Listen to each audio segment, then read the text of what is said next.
Hey, good Sunday morning to all of you. Thank you for coming on in. Coffee with the Commish edition of the Fluffy Kitty Ninjas show is just about to get started. Just about upon us. What English is that, Commish? Eh? You say what?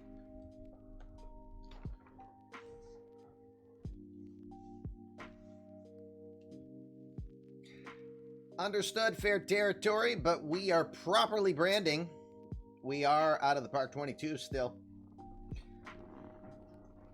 It is what it is until our season is over.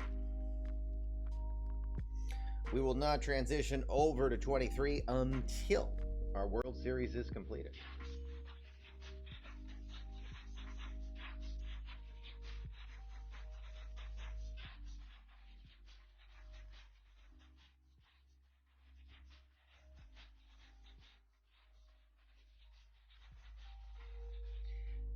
Wanted to wait till you got on before I shared this. Enjoyed it all this time. Here's to many more. Thank you, Minerva. 8 months total. We appreciate that. And you know what? Fair territory, I honestly don't know what drops I'll be giving. So if you guys wouldn't mind sharing what you end up receiving on your end, that would be kindly appreciated. Because all I know is affiliates are giving drops again. I just don't know what I'm giving. But I've got to do the right thing, and I've got to stay on what I'm on. Only 22, huh? Yep. I'll have to speak with management. I assume it's fair, pun intended to your name, it's fair for me to use what I'm on. And until our World Series is done, we're on 22. I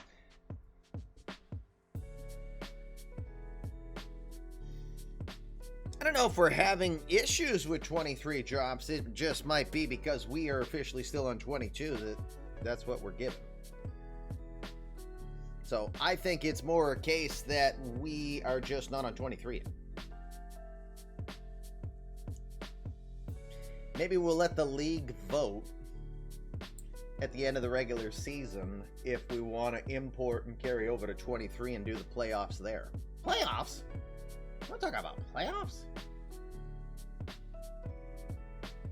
Anywho, that's cart before the horse. Let's go while we're young. I'm trying. I really am.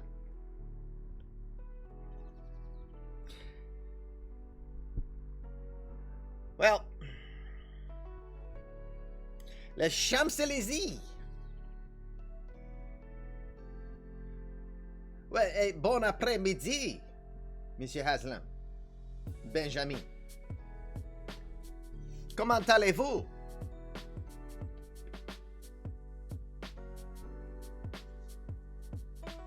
Must be having some fun out there.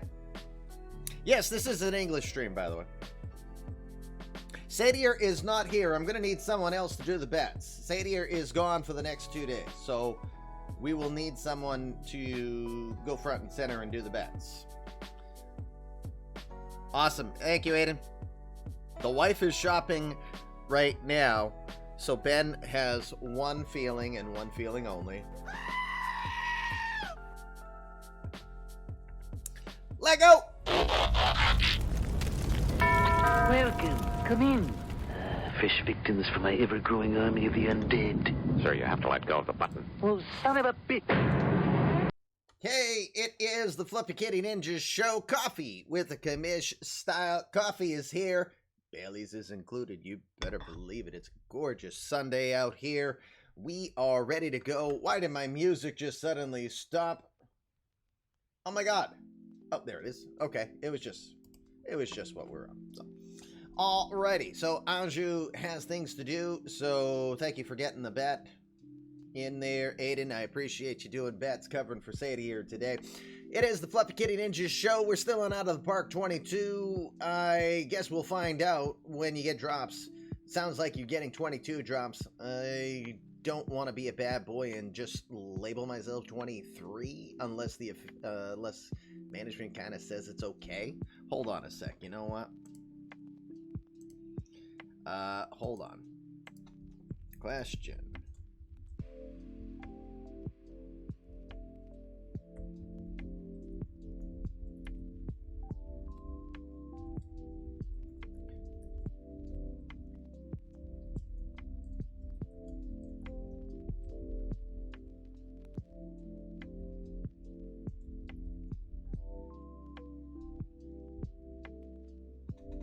All right, I just sent the message out to the group to see what if they know, but again, I'm going to assume that it might be 22 drops, and that might not have as many people happy to see me.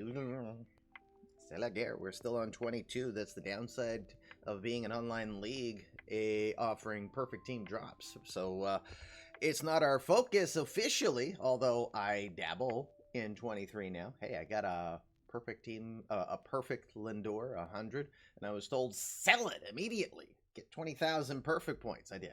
So, by the way, I had Wander, I had Jeremy Pena, and I had Luis Arias already for my middle infield, so why not? So, all right, but this is eMLB. It's the eMLB universe. It's the Fluffy Kitty Ninja show. I am Commish LB with the collapsing throat all of a sudden. Always seems to happen at least one show. I tell you. I don't know. It's because my voice is like, oh, geez, this a-hole wants to go talking on all day now, wouldn't he? So, well, at some point, but definitely not today because I don't have 23 fired up and want to get on point. So I am the commish. My friends will call me LB. My wife will call me things with 4-letter words. And seeing as she did not fall asleep until 6 this morning after being woken up by our littlest one, co-commish. We saw Doctor Strange last night. She loved it, but she got a little scared at the end. If you've seen the movie, you know why. In the interest of not spoiling it for anyone else, I think you know what parts might be a little traumatic for an 8-year-old. Yeah, she woke up last night. She loved the movie otherwise. But we will let Mrs. Commish, Mama Commish, as someone else referred to her, have that right for the 4-letter words. The rest of you, be kind, rewind, don't be mad at me for what drops you get. I'm just the messenger, so to speak.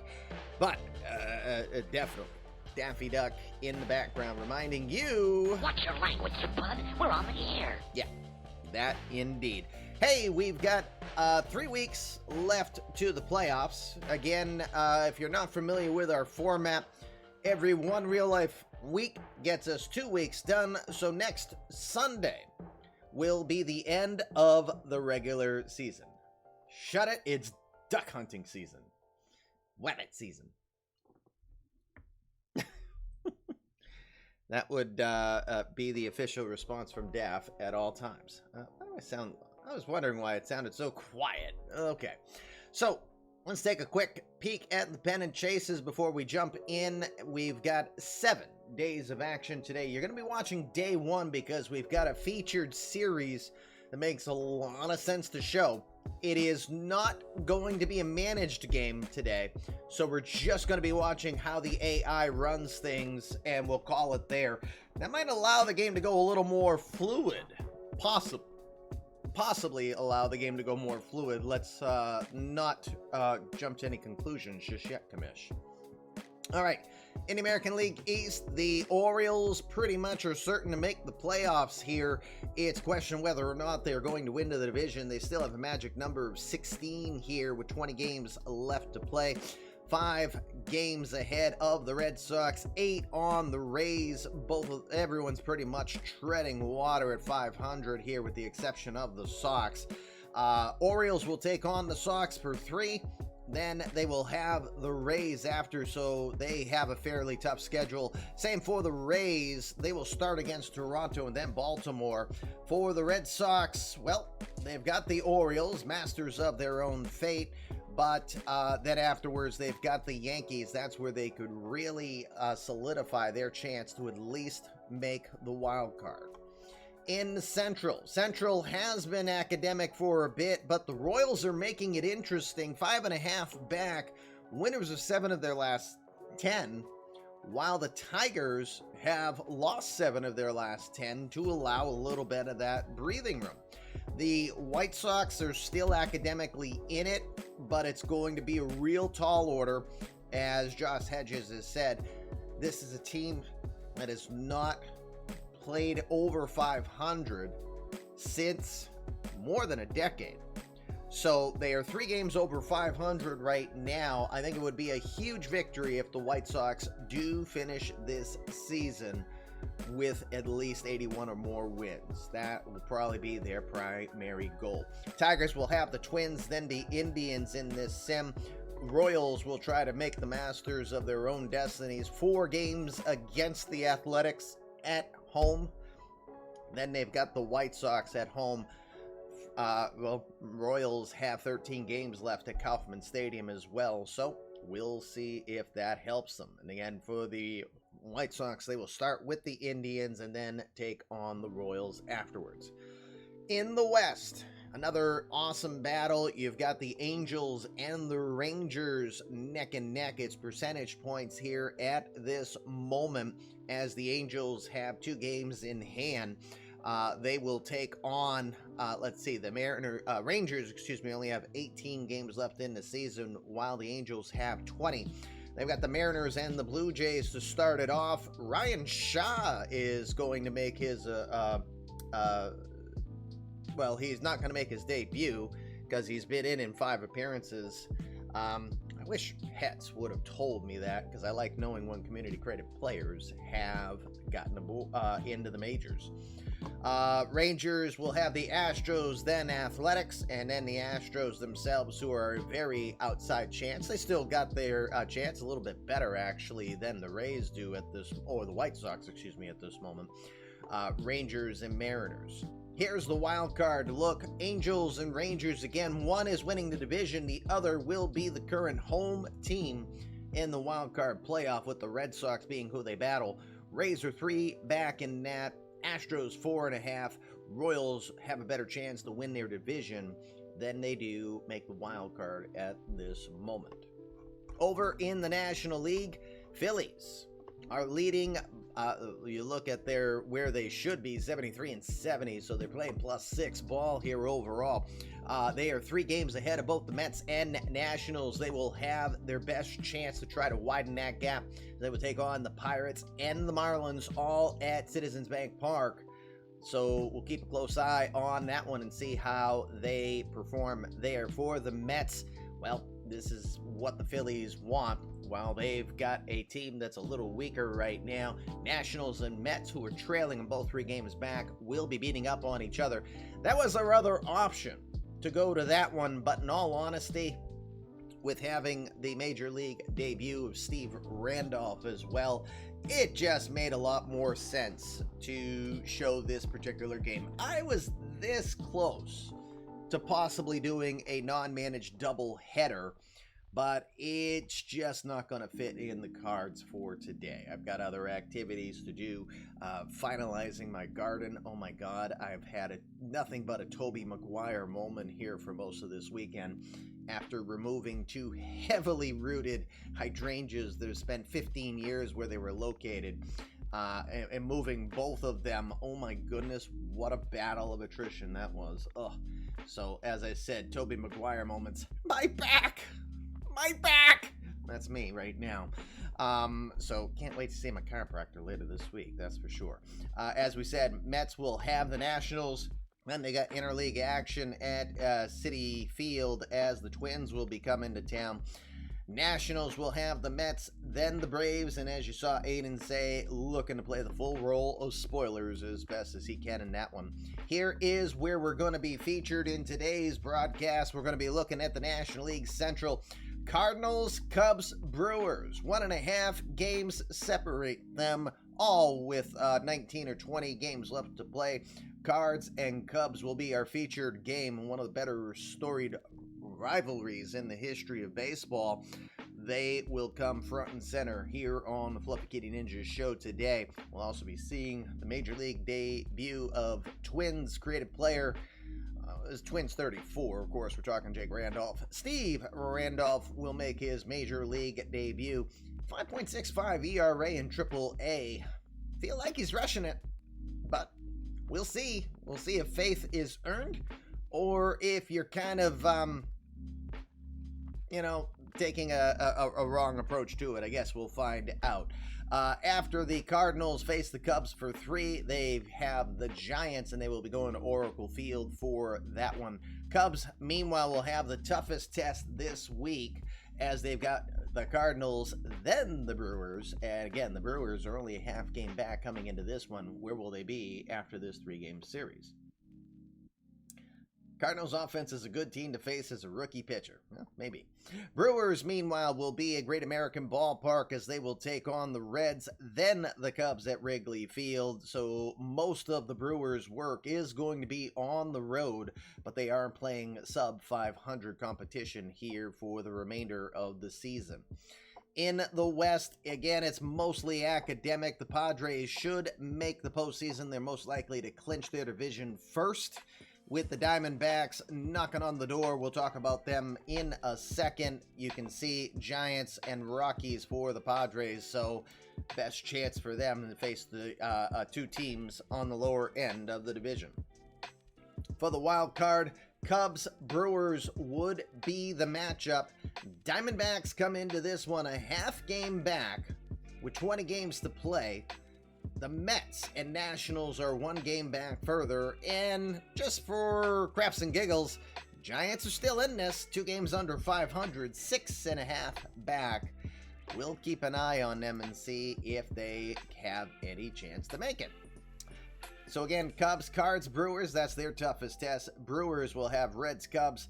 Diamondbacks will take on the Rockies and the Dodgers. All of that is at Chase Field. We saw the Mets earlier and the Nationals. The Giants will have most of their games at home. They are hosting both the Padres and the Cardinals in this one. That is your look around the league. Hello, Coach. How are you, sir? That is your look around the league. Let's go to today's featured day. Again, we're watching day 1 of day 7 because it just happens that we had a Major League debut we wanted to watch while watching one of the better matchups with playoff implications here with 3 weeks left in the season. All is well, except for my back. I was talking about my gardening earlier. Interleague action in the Yankees Stadium as the Dodgers will be in town. Not the Brooklyn Dodgers, the LA Dodgers will be taking on the New York Yankees. Grayson Rodriguez is 7-11 on the year with a 4.38 ERA. Clark Schmidt will oppose him, looking to avoid his 10th loss on the year. The Blue Jays will be taking on the Rays. Jim Giesler will be on the hill, 11-10 this year with a 3.71 ERA. Take on Juan Coelho. It's not been a great year for Coelho. 10-15 with a 4.84. The 27-year-old from Soledad, California, never pitched in the minors. Well, he's shown a little bit of wear and tear this season, or he's starting to be figured out, one of the two. But Coelho definitely needing to turn it around as the Jays will be getting ready to end their season real soon. Tigers will be taking on the Twins. Jose Barrios is to the hill for the Twins against Framber Valdez. Valdez, great year, 13-7, 2.87 ERA as he looks for win number 14. That would be the 80th win on the season. Yep, that's exactly what the case was. She loved the movie. Now, here's the other downside for Kokamish. She was a huge fan of Wanda Maximoff, Scarlet Witch, of course. So that was a tough movie for her to watch, see that, but she loved it. And then towards the end, the stuff that was being shown definitely was a little tougher for her. So yeah, it got darker. It's definitely darker than some of the other movies that we've seen in the MCU. And again, try not to give away spoilers just in case people haven't watched it, because we only got to watch it for the first time yesterday. Red Sox will take on the Orioles. Again, Red Sox are trying their best to gain ground on the Orioles or at least give themselves more security in the wild card situation. Zach Lothar is scheduled to take on Mike Kennedy in that one. Kennedy, tough transition since coming over from Pittsburgh, a 5.02 ERA with a 3-3 record. Your favorite parts were the camels, huh? Yes, the cameos were good. Cameos were good. Especially, oh, no, I'm not going to give it away. All right, Athletics will take on the Royals again. Royals are still in this one.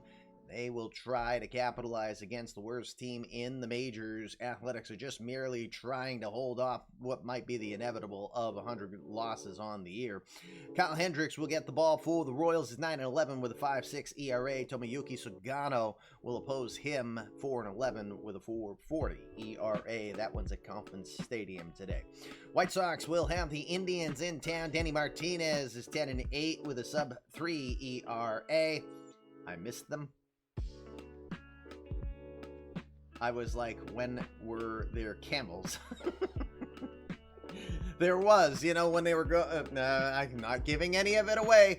The sidearm slinger Nick Sandlin back to the rotation, 2-2 with a 4.29 ERA. Sandlin has been injured a fair share this season, so he is just looking for a little bit of work, a little bit of stat padding, we'll honestly say at this point, as Cleveland not going to see the postseason this year. They are eliminated. Rangers will take on the Astros, the Battle of Martins, Brett versus Corbin, no relation, I think. No relation that I can recall.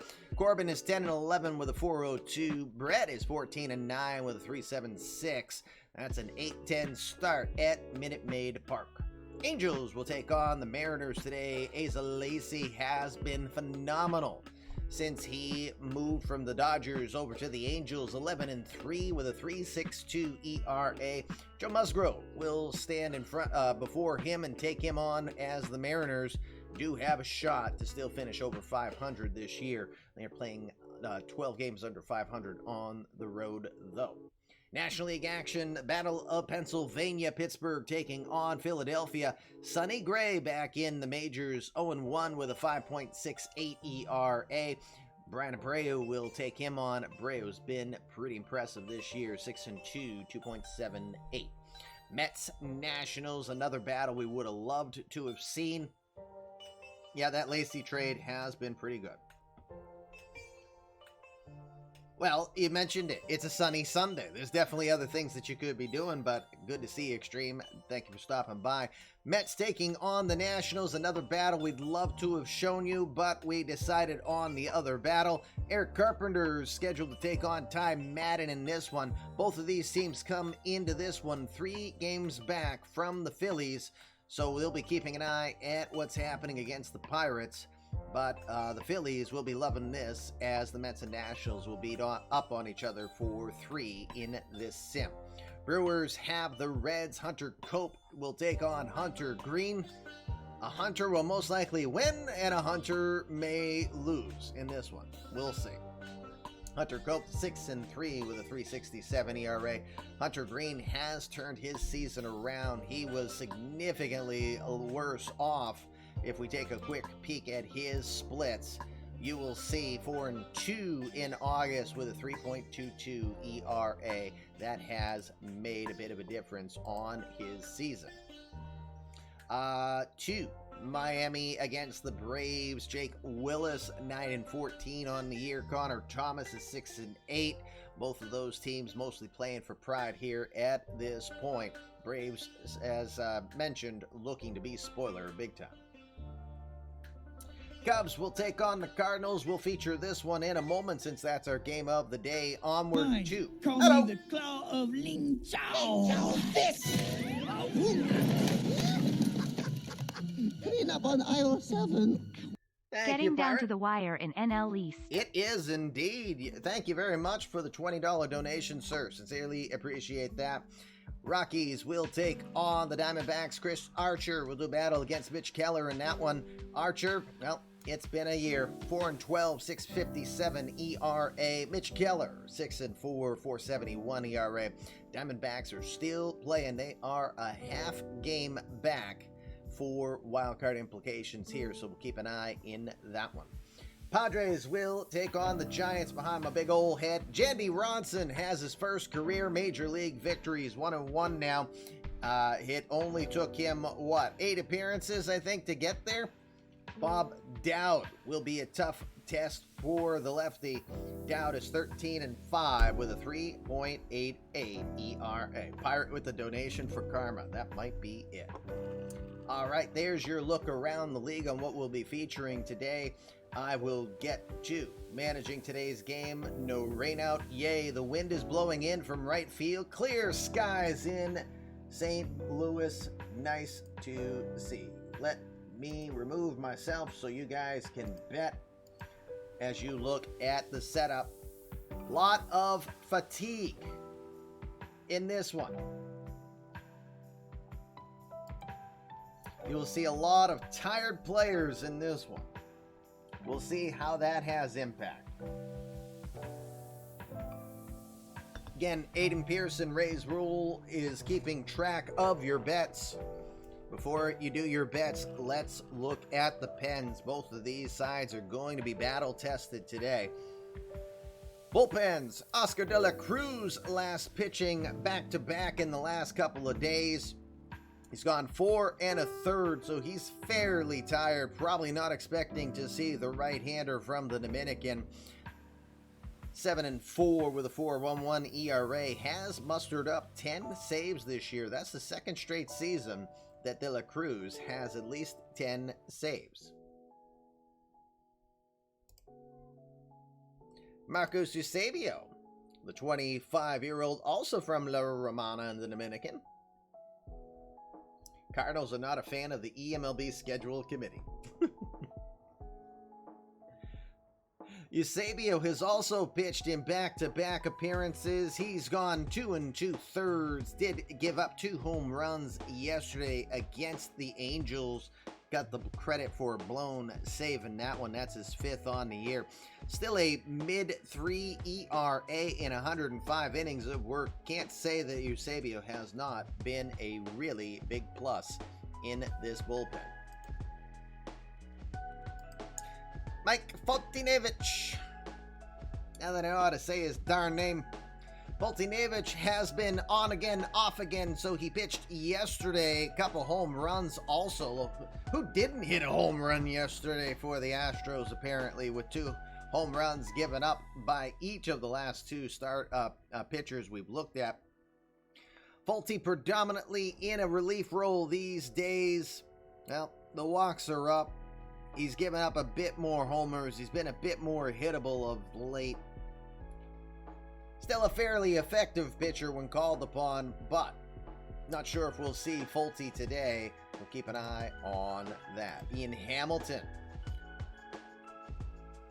Hamilton, 50 innings of work, mid-2 ERA. Not in a closing situation more often than not. He did take the loss. Hey, guess what? Hamilton gave up a home run yesterday. I feel like the Astros won 6-5, but they hit about 18 homers. That's just what it feels like.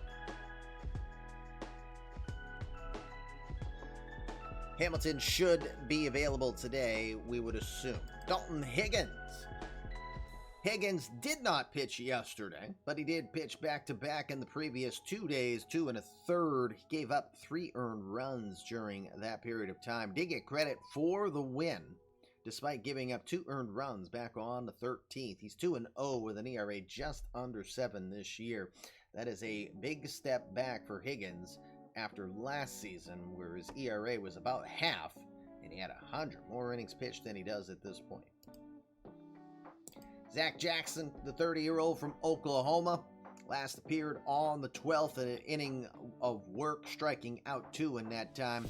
Mid-4 ERA, the walks have certainly been a headache. He's pretty much walking 1 batter every inning that he is an appearance in. Strikeouts have also been down, but that whip is big time up based on the control problems he's had. Daniel Richardson. Richardson last appearing back on the 9th. Again, for record, today is the 15th.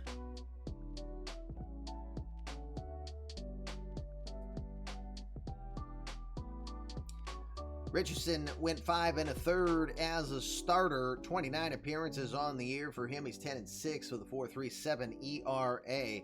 Apparently, he's being relegated to the bullpen in favor of the knuckleballer that you will be seeing featured today.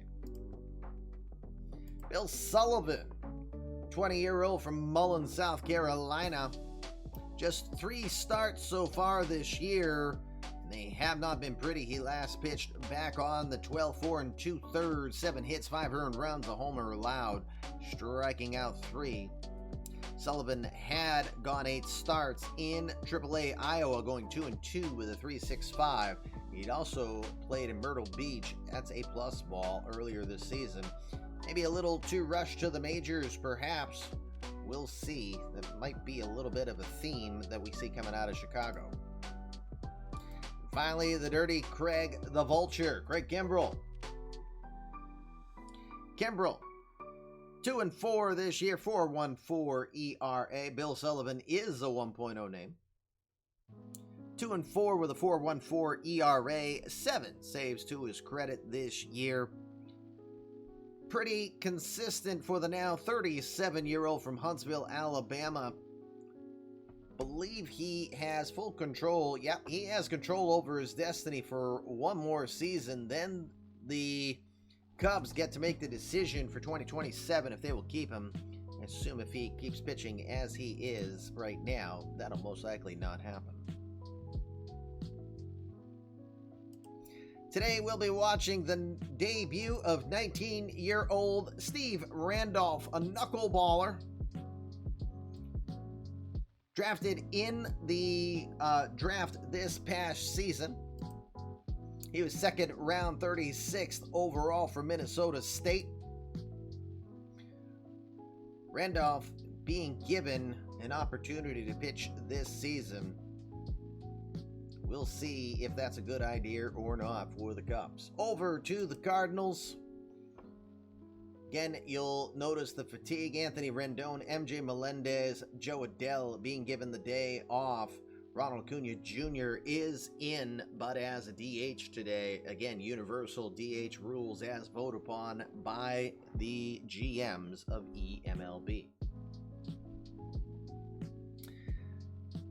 The bullpens, a little cleaner for the Cardinals. Michael Sanborn. Sanborn last pitching back on the 11th. He earned his second win on the year. 3 1/3, giving up 2 hits and striking out 2. Done very well in his rookie year. 38 appearances, 78 innings of work. He's 1 strikeout away from the century mark in strikeouts. Sean Doolittle, the 38-year-old from Rapid City, South Dakota. Just 9 innings of work thus far for the lefty. About a 3 ERA while he's been with the Cardinals. Seth Elledge, the 29-year-old last seen a couple days ago against the Brewers, inning of work, struck out the side, allowed 1 hit, ERA of 3.04. That's a run and a half better than last season. And he's pitching more innings. Walks are about the same, but it's the hits he's been able to control. Seth Elledge having a fabulous year out of the bullpen for the Cards. Jesus Yaquez from the Dominican. 16 innings of work so far, over 6 appearances. He did get 1 start. That was in his last appearance back on the 10th. 4 innings of work, 2 hits, 2 strikeouts with 50 pitches thrown. Back to the pen, just 2 walks allowed in 16 2/3 innings of work for the flamethrower. Corey Knevel. He has been a busy boy here over the last week. He has thrown more than 6 innings of work. He has not allowed a run. He has only allowed 3 hits, and he has struck out 12 batters in 6 1/3 innings of work. You know what that is. Corey Knevel has been Godzilla mode of late, probably for the year. 14.6 strikeouts since being acquired from the Yankees. An ERA of 0.92. over 19 2/3 innings with St. Louis. Johnny Lasagna. Loaisiga last pitching a couple innings of work back on the 13th. 1 hit, 2 walks, striking out 2. ERA stays sub 2 here through 61 plus. Loaisiga's really found a groove since being relegated to the bullpen. Each season he's gotten much more comfortable with his role, and he is bringing it when he's called upon.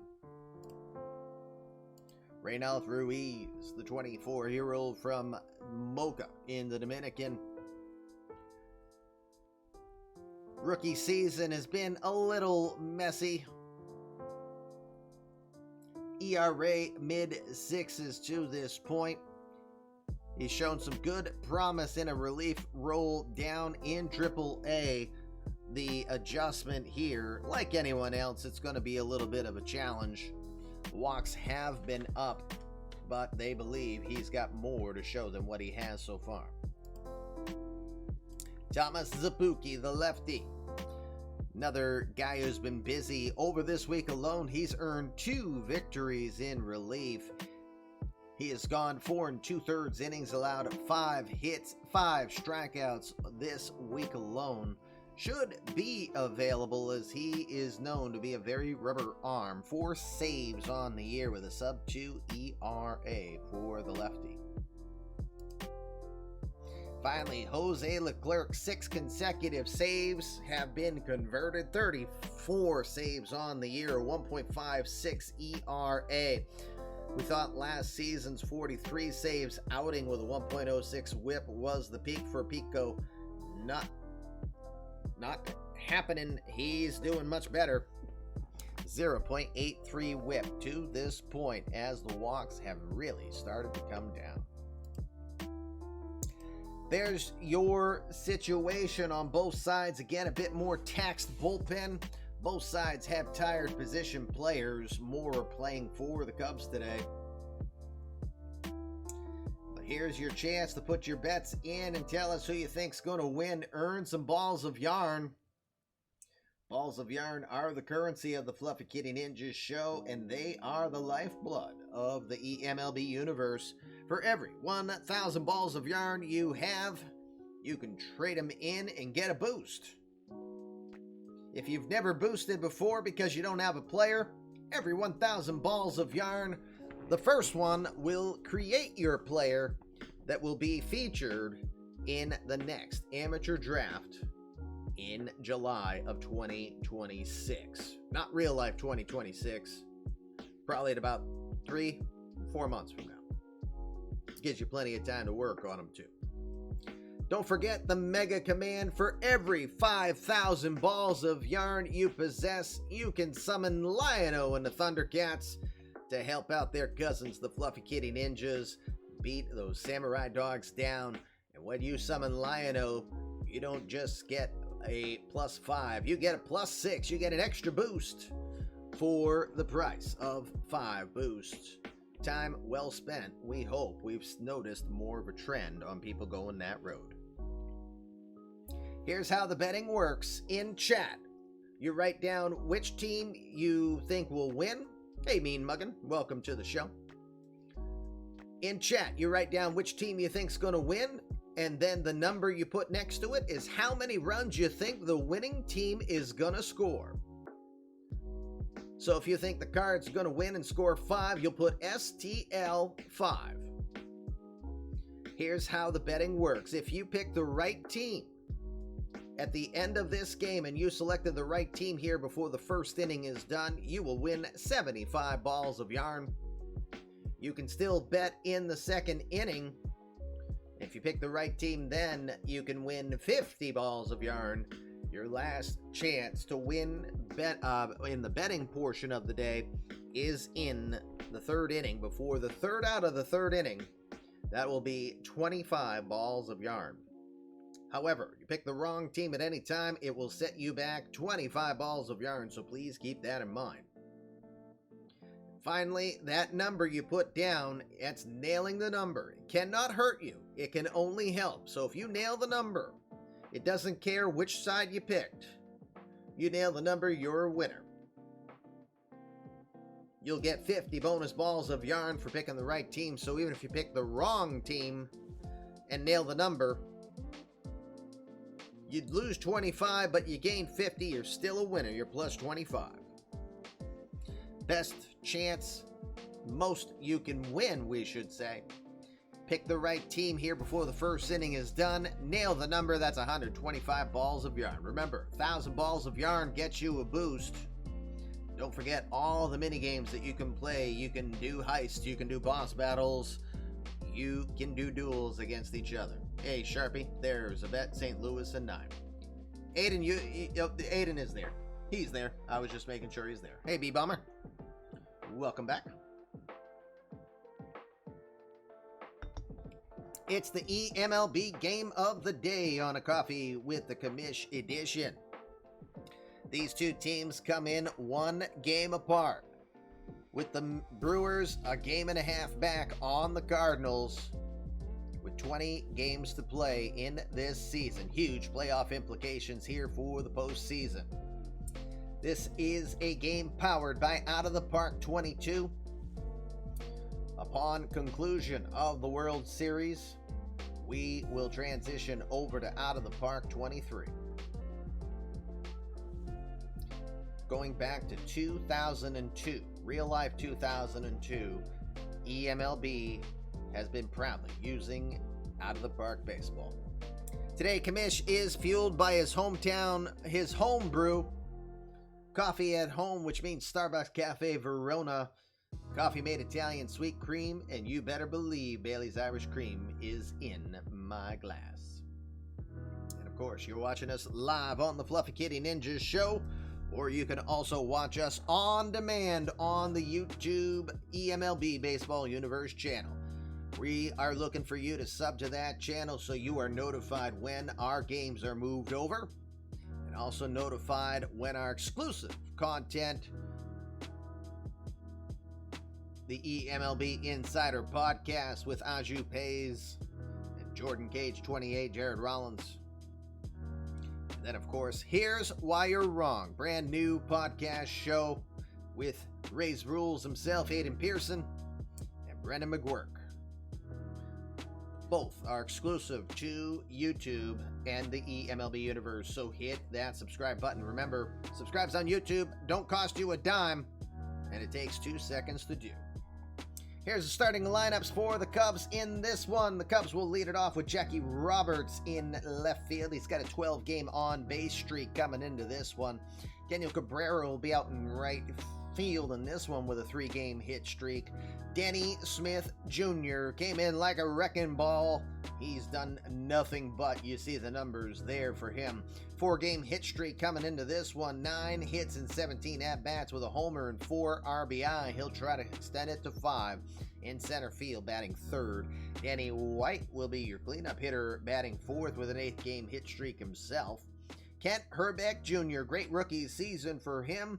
Herbie from Minneapolis, 355 hitter on the road, so he is even more dangerous away from Wrigley Field. He's batting 5th over at third. Sir Didi Gregorius, 35-year-old from the Netherlands,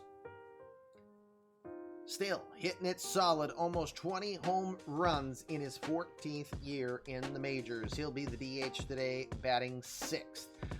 Carson Kelly, the hometown kid from Chicago, playing for the Cubbies. He'll catch and bat 7th in this one. Throat's trying to close up again. Tank Espelin is your shortstop, batting 8th. 17 of 18 stolen bases this year with 13 straight successful attempts.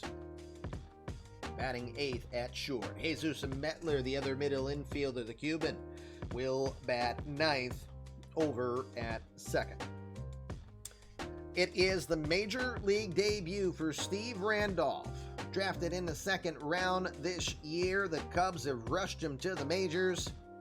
2-2 with a 5.65 ERA and 1.57 WHIP at Iowa.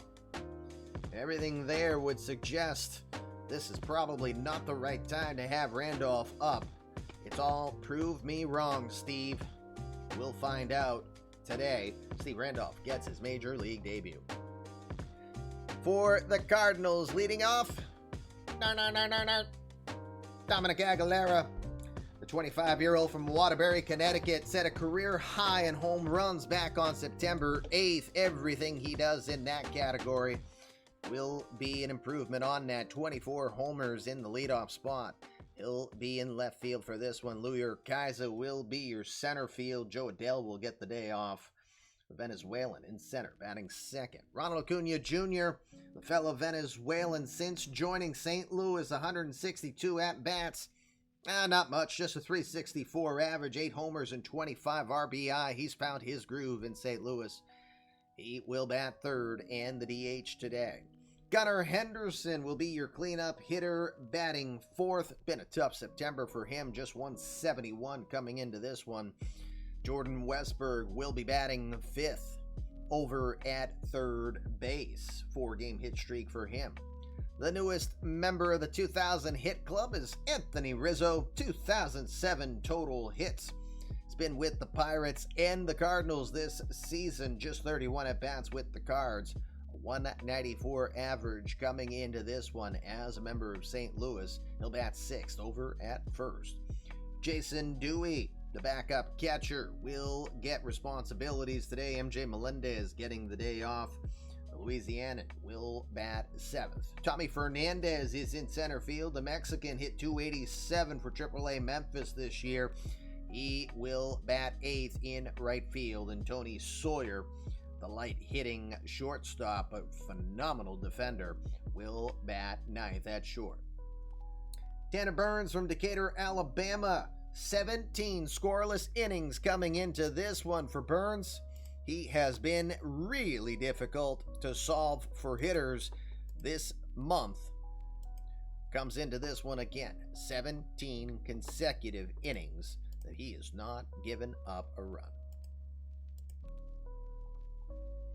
There's your starting lineups for today. Continue to put your bets in as we go. But it's time. Well, almost. I got to switch all this. It's all AI time. We're going to send this one over to Busch Stadium. Again, this is a non-managed game, so we will not have live managers. So I am just calling the whole flippin' thing, and we will hope for a good quality game. Over to Busch. We will go.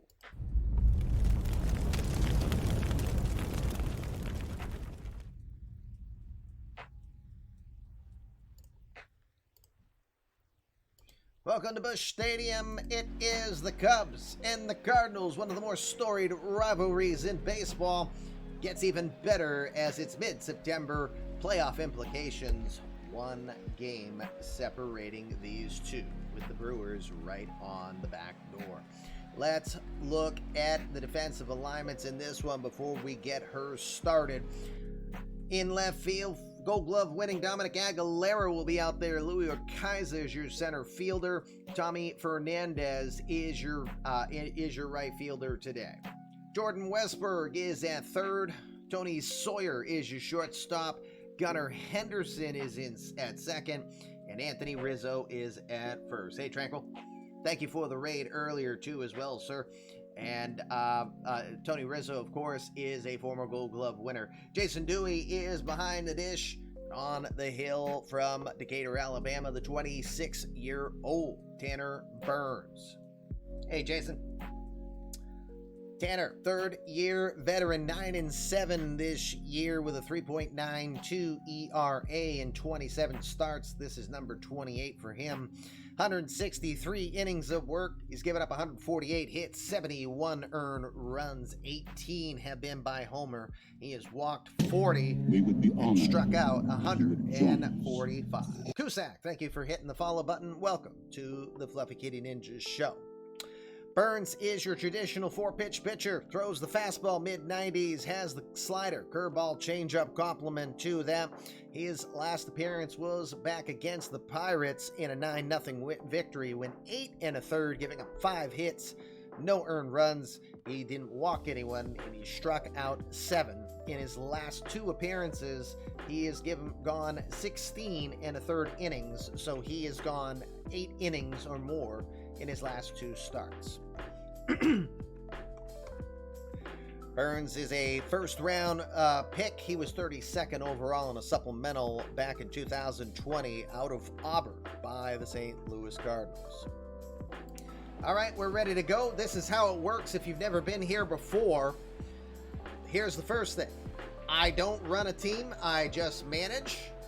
Normally, this is a managed game, but I was not able to get a successful matchup, and we wanted to watch a playoff implication matchup.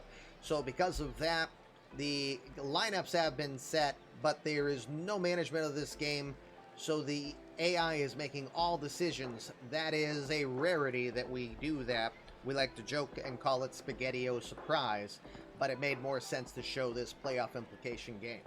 Here's how we will do it. When no one's on base, we'll go right to the result. When runners are on base, I want to tell the story a little better, so we'll go pitch by pitch. So this might help the game go just a little bit faster, since there's going to be no one making any managerial calls or changes.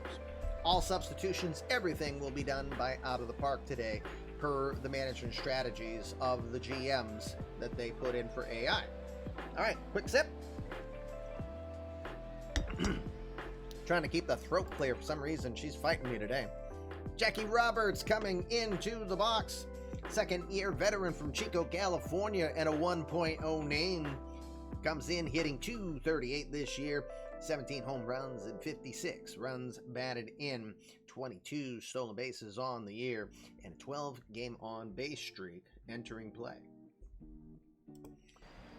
We go right to the results. Oof. Thank you for your attendance. Cheers. Coffee with the Commish edition. eMLB. Let's go.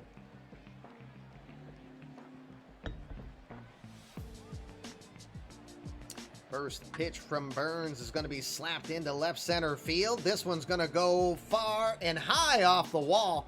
Ball not go far enough, aka dish net, to get to be a home run. Jackie Roberts will hit it high off the wall in left center field on his first pitch he sees. He'll have a leadoff double here to start us off.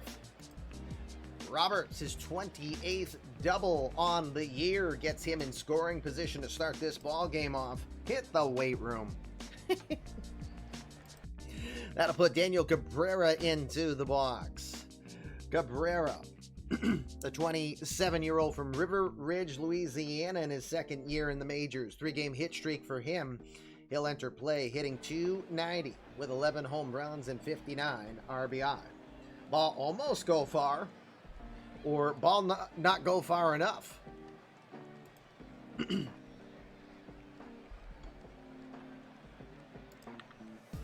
First pitch from Burns going to be hit into left field. Diving stop from Dominic Aguilera. Are you kidding me? Holy crap. Diving stop is going to rob Daniel Cabrera. That was quite sexy.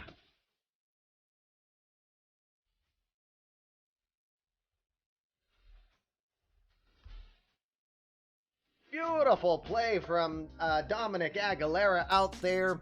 Gonna have to send a text to my son and say, nice play. He'll be like, huh? He'll be like, what? That'll keep Jackie Roberts frozen in his tracks. 2 pitches, and it's been pretty adventurous already to start today's game.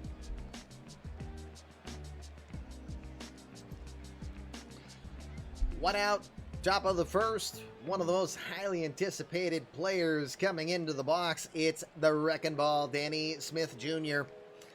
The 19-year-old taking the league by storm. .376 average, 12 home runs, 30 runs batted in.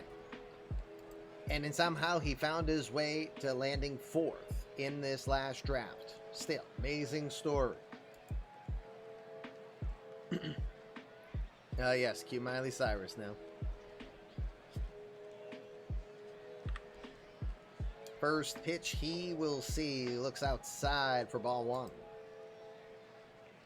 The camera is just off on this one.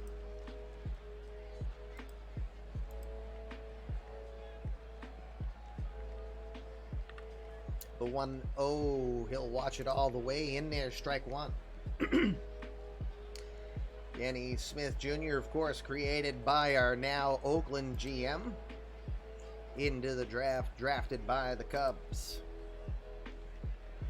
I think the Cubs are still thrilled that because they expected a lot of projections where he was going south side, but Tim Lowry's Ed Brown ends up getting that third spot. We will watch both of those careers closely. 1-1. That one goes too low. 2 balls, 1 strike. Burns again, third year in the majors, was pretty impressive last year, over half a season with a 2.39 ERA. He's more cemented his role in this rotation through this impressive year he has had. The 2-1. Still too low, 3 balls, 1 strike. Danny White is waiting on deck. Ed's looking forward to meeting the female fans during Winter League, huh?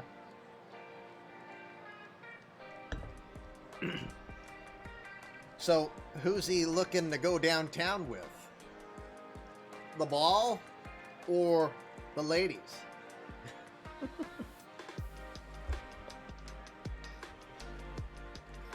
The 3-1. It's going to miss outside. Ball 4. Smith Jr. will draw the walk. We've got runners at first and second. A lot of speed on the base pass. Danny White Jr. is going to get the his shot here with 2 on. White, the 2-year veteran from Bedford, Indiana, 22-year-old, is hitting .257, 31 home runs and 91 RBI. No, we'll most likely be somewhere else. I just don't know where yet. I'm working on that.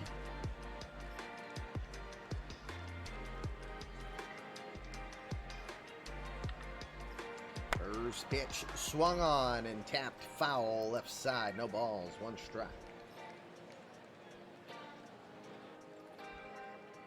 As long as it's not Greenland.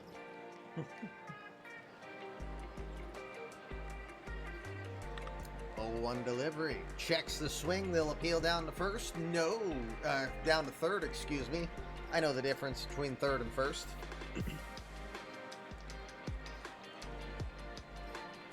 1 ball, 1 strike.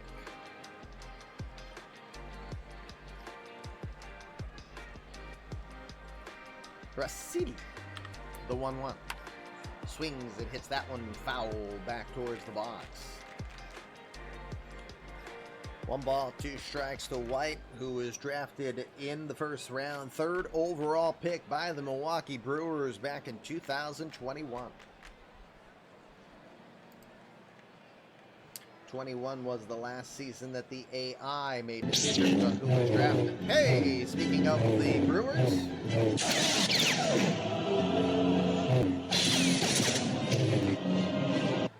Jason, thank you very much for the 5 gifted subs. Who got it? eMLB Dodgers Chris got it, so his player will get a mini boost.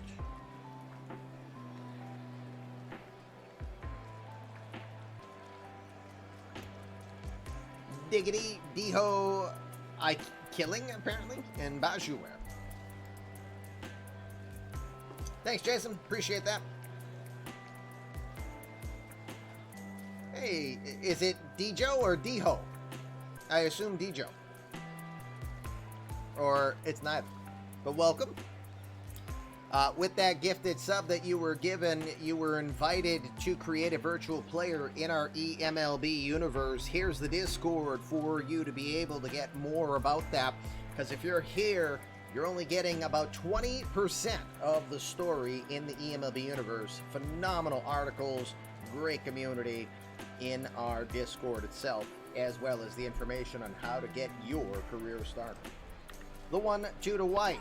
Swing and a miss. He went chasing after that one, and he goes down. Where's the kaboom? There was supposed to be an earth-shattering kaboom. Throws the curveball up and away. White will go and chase that one out of the zone. That'll be the first strikeout on the day for Tanner Burns. 2 outs now. Number 5 hitter doesn't get any easier. Nothing but lefties in this lineup predominantly. Ken Herbeck Jr. will come in. Herbeck, 325 average on the year, 35 homers, 121 RBIs. Just a phenomenal year for what you'd have to assume is the Rookie of the Year in this season.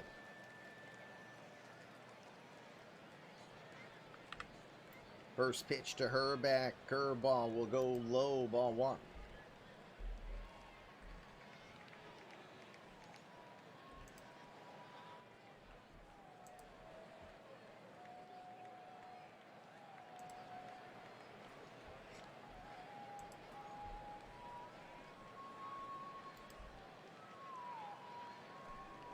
The 1-0.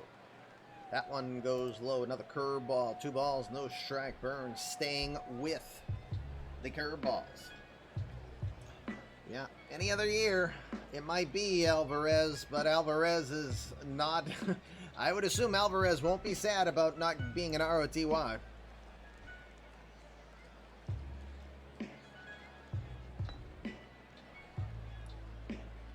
The 2-0.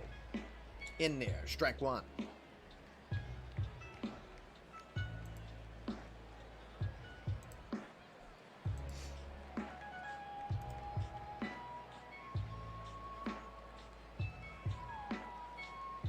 It's a good season, though, for Alvarez. Great season. The 2-1. Swings and fouls that one off. It'll be a 2-ball, 2-strike count. Jackie Roberts is at second. Danny Smith is over at first. No, you're not wrong. Jeremy Frank, although I'm thinking of Frank as actually, what's interesting is Frank is very likely to get Cy Young votes and could win the Cy Young. Here's why you're wrong. Okay. The 2-2. Misses low, 3 balls, 2 strikes. 2 speedy runners are going to be off on the full count pitch with 2 outs.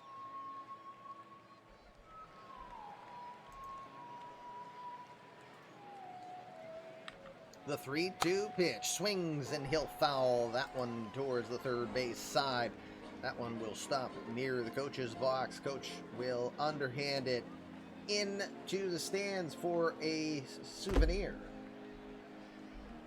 3 balls, 2 strikes. Herbeck awaits the pitch. Gang, it's another piece on that fastball that jammed him hard. He'll stay alive.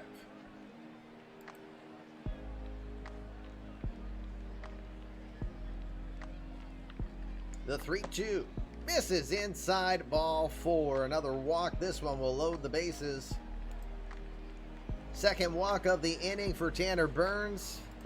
Bases are going to be loaded now, and Sir Didi Gregorius is coming in. The Dutchman, 35 years old, 19 home runs this season with a .272 average and 69 runs batted in. Gregorius having a great year, and he has a grand slam this year. 6 hits and 17 at-bats with 17 RBI. He has seen bases-loaded situations a lot this year.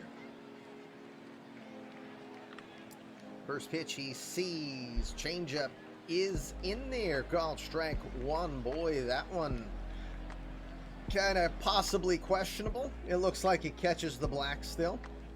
But that works in Burns' favor. 0-1. The 0-1 delivery swung on and cranks that one foul into the stands, left field side. No balls, 2 strikes. Bases loaded here in the top of the first as the Cubs trying to threaten early here. The 0-2 pitch. Up and in, doesn't take the bait. It's 1 ball, 2 strikes.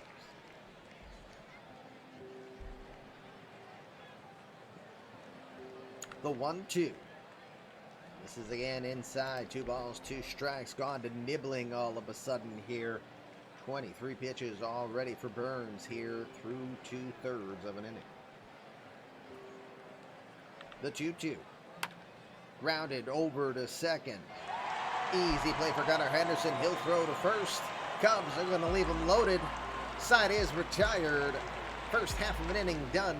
Nothing for the Cubs. Cardinals. Coming up, it's the eMLB Game of the Day.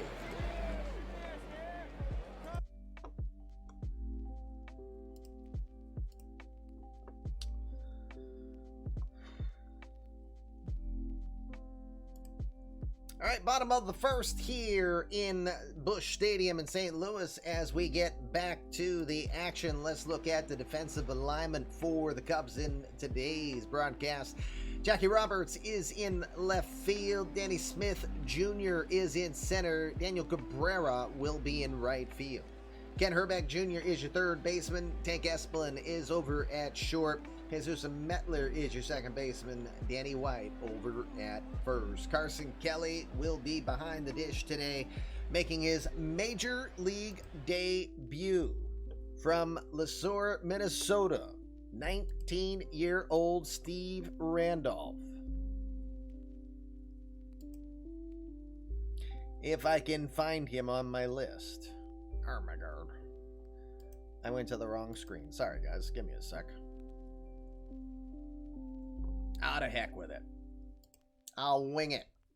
Randolph, he was 2-2 with a 5.65 ERA in AAA Iowa, 1.57 whip during that time. He will throw low 90s with a knuckleball screwball combination.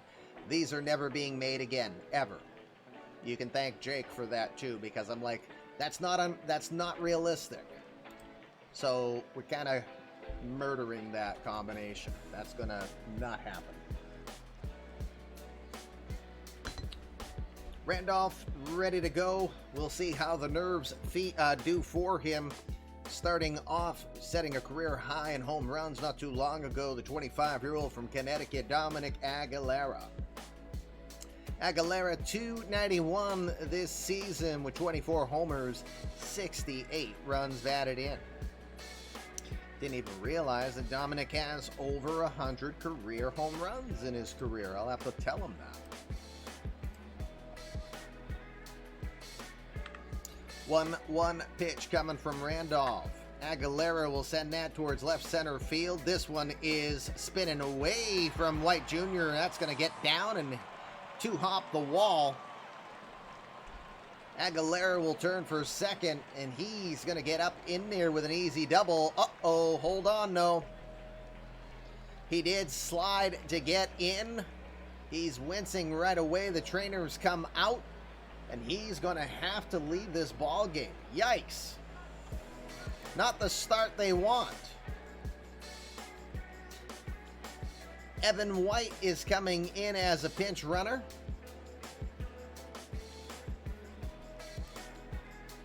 Aguilera is out. He's got back spasms. 31st double on the year, so he starts the game off right, but then he gets hurt. Uh-oh. All right, White is aboard at second now as the pinch runner here for Aguilera. Louis Urquiza will be the batter. 22-year-old, 286 average on the year with 4 home runs and 15 runs batted in.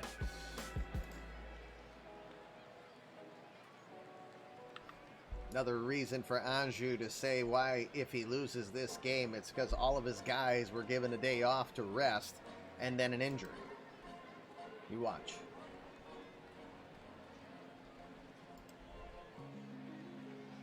One 1-0 pitch coming from Randolph. There's a floater in there called strike. 1 ball, 1 strike.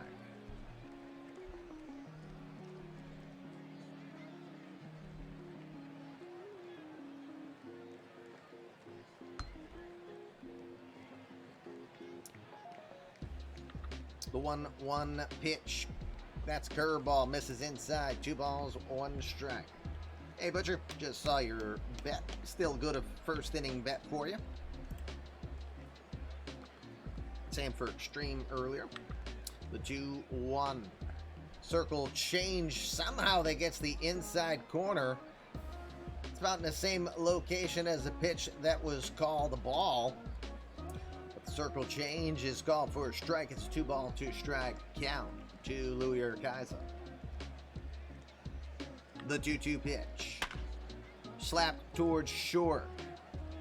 Good play over there from Tank Espelin. He watches White back to the bag, throws to first in time for the first out. One out now. The Venezuelan Ronald Acuna Jr. coming in. Acuna, 284 average, 22 home runs, 60 RBI.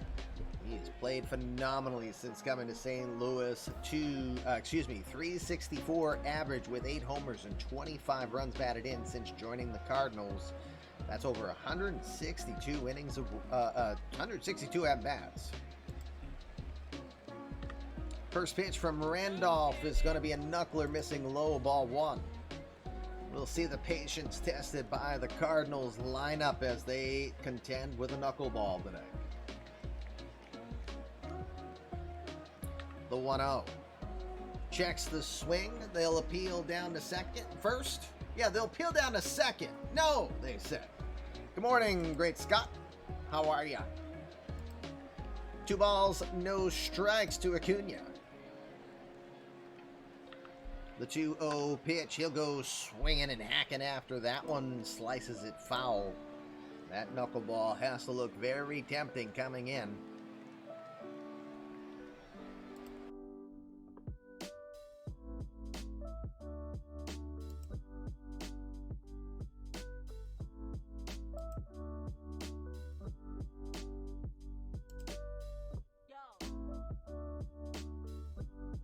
Still flummoxed that I can't find Steve Randolph. He's a glitch. He's not even showing up in AAA Iowa when I go looking for him. What's up with that? Boo.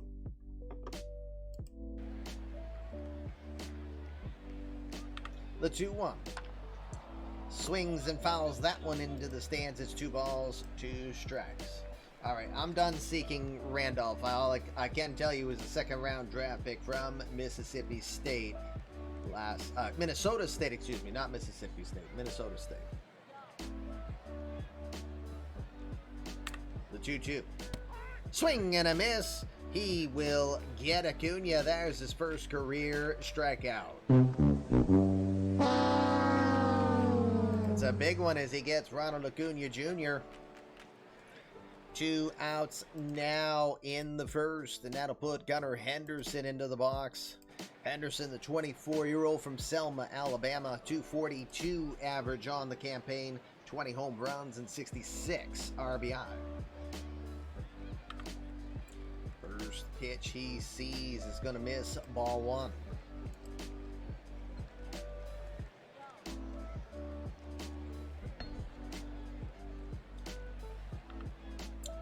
1-0 will be swung on. Knuckler drifted foul out of play, right side. 1 ball, 1 strike. Henderson was a second-round draft pick back in 2019 by the Mets out of Morgan Academy. He was traded to the Cardinals back at the trade deadline in 2013 for David Dahl. That package included Sergio Zamora and Mitchell Parker. Hey, Attica. That's a first inning bet just in time. The 1-1 pitch swings right through. The curveball is down. 1 ball, 2 strikes.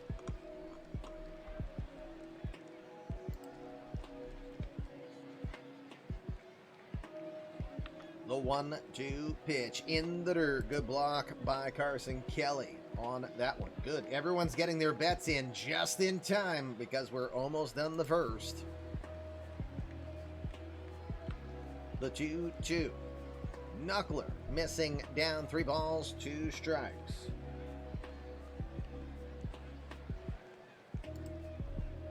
Full count pitch with Evan White, the pinch runner, in place of the injured Aguilera at second. The 3-2. Grounded down the first base side, but that one is going to be signaled foul ball. He'll do it again. Randolph getting ready for his 20th pitch this inning.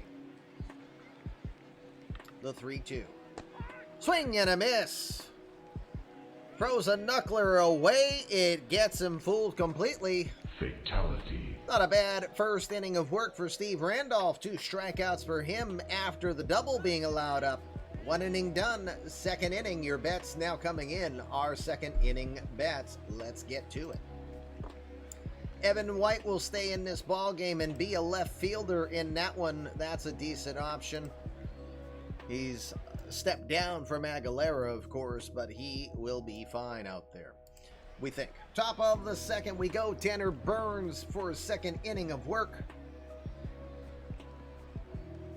Well, at least it's a second inning bet, Minerva. Yeah, it was a long inning for both sides. Carson Kelly, Tank Espelin, Jesus Metler will be the batters in this inning, bottom third of the order. Chicago grown Carson Kelly gets into the box. .230 average on the year with 5 home runs. 32 runs batted in for the 31-year-old. Hey, Legacy.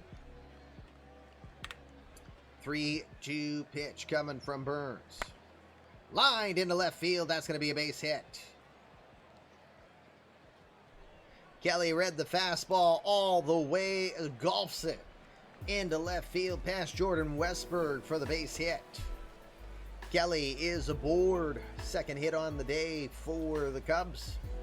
That'll put Tank Espelin into the box, the shortstop, 24-year-old from Glendora, California. Enters play hitting .299 on the campaign with 7 home runs and 42 runs batted in.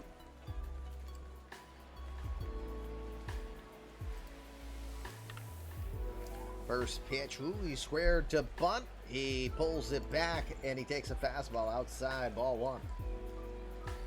Espelin drafted first round, 7th overall selection out of Lutheran High School in Orange, California by the Padres. Then traded for Luis Silva and cash. He was traded along with Eric Hosma and Gregorio Figueroa to the Brewers. The 1-0. Grounds it back to the mound. They're going to check over at second. Plays it safe as Burns throws to first. The sack bunt will work. Tank Espelin's 8th successful sack bunt this season. Kelly gets to second now with 1 out. That'll put Jesus Metler, a 1.0 name, into the box.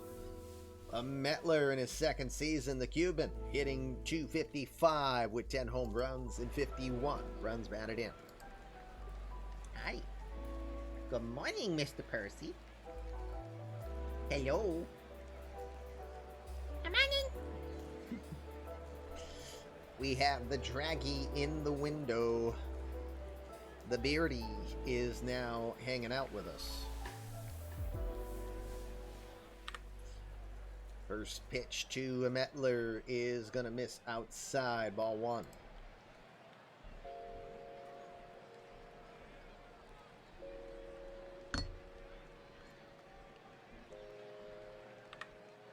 .1-0 delivery, half swing, they'll appeal. No, they say. Third base coach says ball 2. Fear the beard? What beard? Oh. Fear my beardy? No, never fear him. He's too cute. Too cute and too expressive. 2-0 pitch in there at the knee, strike 1.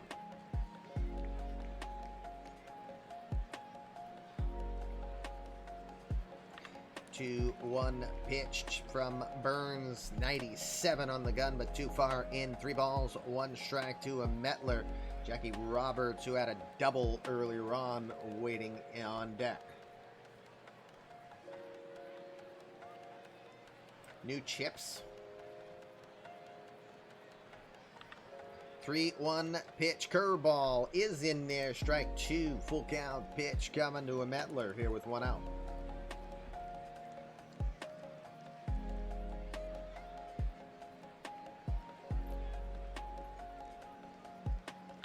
The 3-2. Swing and a miss. He blows it right by him. Elevates the fastball. Can't turn on and on time. That's the strikeout to Metler. Tanner Burns gets his second strikeout on the day. We've got 2 outs now. Sour cream and onion.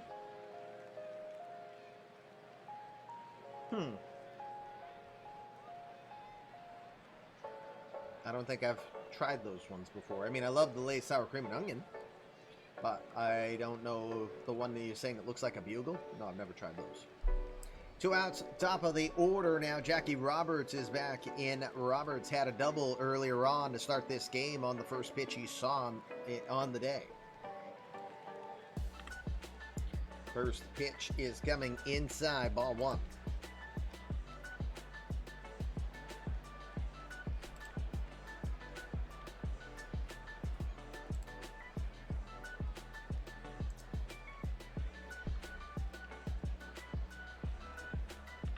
One 1-0 delivery is at the knee. Strike 1. 1 ball, 1 strike.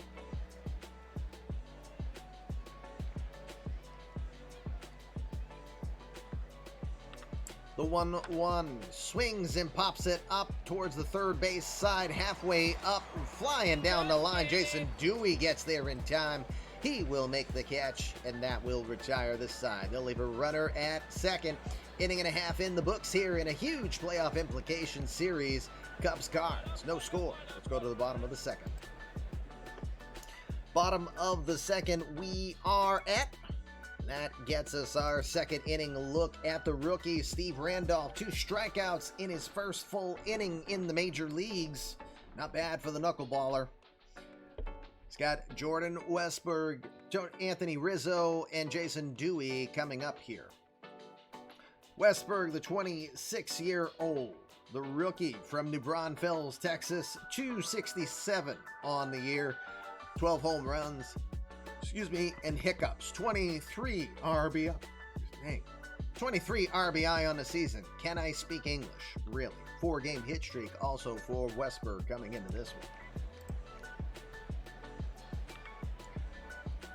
1-0 pitch with the shift on to Westberg, and he'll ground right into it over to short. Tank Espelin is there. Fires the first for the out. 1 out now, and that'll bring in Anthony Rizzo taking on his former mates. The 36-year-old from Fort Lauderdale this season hitting .243, 9 home runs, and 35 RBI. Since joining the Cardinals in 31 at-bats, he has a .194 average with 2 home runs. He is the newest member of the 2,000 hit club. The 1-0 with the shift. Gets under the knuckler to center field. This one's got a bit of carry, but still plenty of room out there for Danny Smith. He'll pull it in left center for the second out. 2 outs now. That'll put in Jason Dewey, another 1.0 name. The 25-year-old from Shreveport, Louisiana, checks in hitting .242 this year. 3 home runs and 19 RBI. He's serving predominantly as the backup to MJ Melendez, who's getting the day off.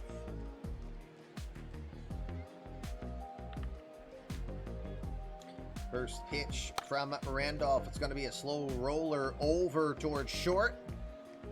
Okay, let's see what that was. Espelin moves up, makes the pick, throw over to White. White will drop it. Espelin makes the good play, but Danny White will have the oopsie. Go! That'll be an E3 on the play. White's 9th error on the year as a first baseman. Dewey is going to get a board. No steals on the year for him. Has never attempted a steal this season. Has 1 successful steal in his entire career.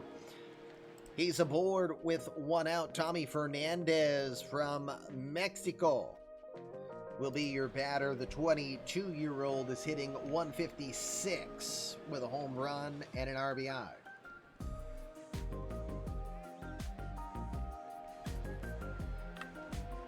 First pitch. Nope, they're going to check on Dewey. He gets back in there safely.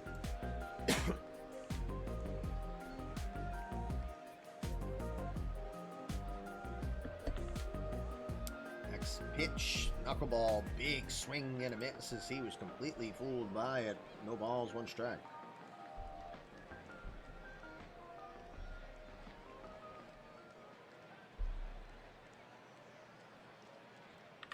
The 0-1. Screwball gets in there, called strike 2. Just getting a part of the strike zone. No balls, 2 strikes. The pitch. Up and in with the knuckler. Comes a little closer. Fernandez.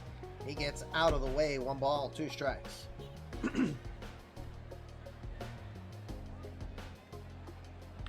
The 1-2 pitch. That one is a knuckler that's going to miss. Curveball. Misses low. 2 balls, 2 strikes.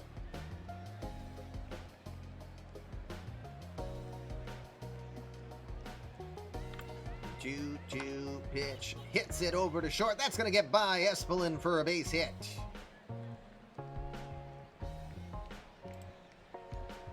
Had enough of a bounce on it that it just got by Espelin, who attempted an Olay move there. It'll get through. Dewey will stop at second. We got 2 on and 2 outs, and here comes Tony Sawyer. Sawyer 1 home run on the year, 271 average with a homer and 33 runs batted in.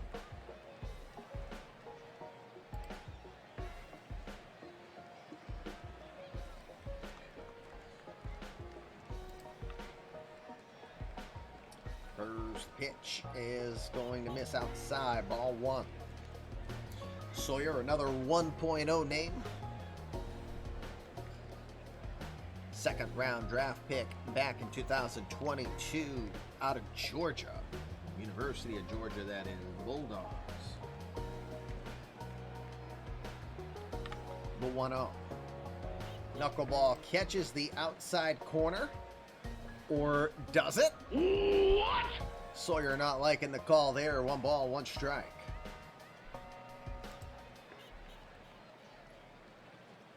Second inning bets are still available here until the 3rd out of this inning for a chance to win 50 balls of yarn.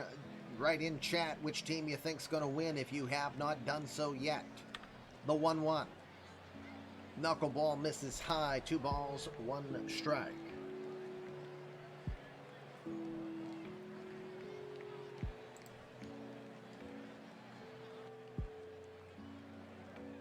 The 2-1 pitch, it's going to be very low. 3 balls, 1 strike. Top of the order, Evan White is waiting. White came in as a pitch running replacement to Dominic Aguilera, who had to leave the game due to injury.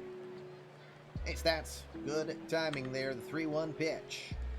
Oh no, it cut the outside corner. Called strike 2. Full count, 2 outs. Everybody's going to be off on the 3-2.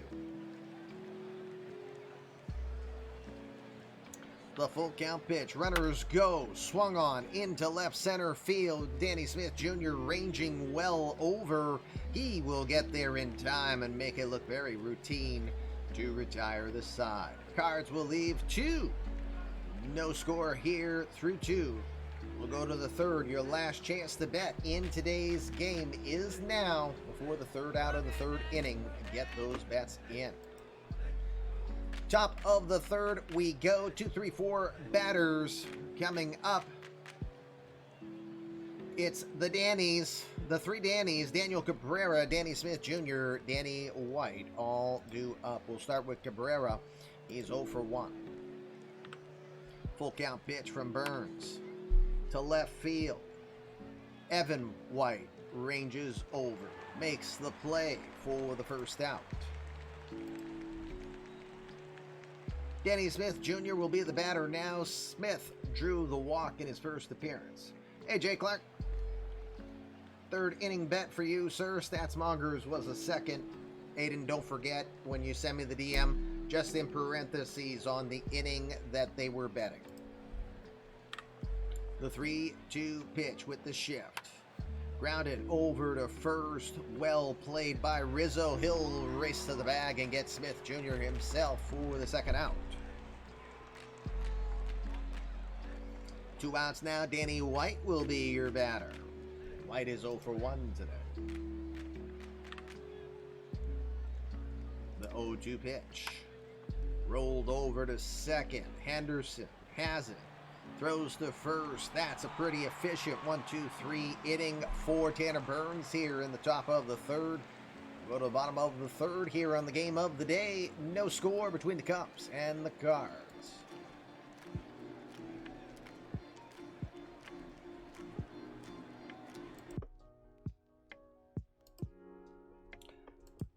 Bottom of the third we go. Last chance for you to bet here before the third out of this half inning. Evan White will get his first at-bat on the day. Again, he came in as a defensive replacement due to Dominic Aguilera's injury in the first. Aguilera hit a double, came up lame on the slide. It looks like he's got some back problems here. We'll monitor that closely. Evan White, the 29-year-old from Gahanna, Ohio, enters play. 251 this year, 13 home runs and 55 runs batted in. Danny, and Danny, a Cubs reality show. Yep. 1-1 pitch to White. Well struck into left field. That will get down for a base hit. Evan White takes a huge cut, sends it into left field. One hopper in front of Jackie Roberts. He'll get aboard. Third hit on the day now for the Cards. Nobody out. Runner at first. Louis Urquiza will be your batter. He's 0 for 1.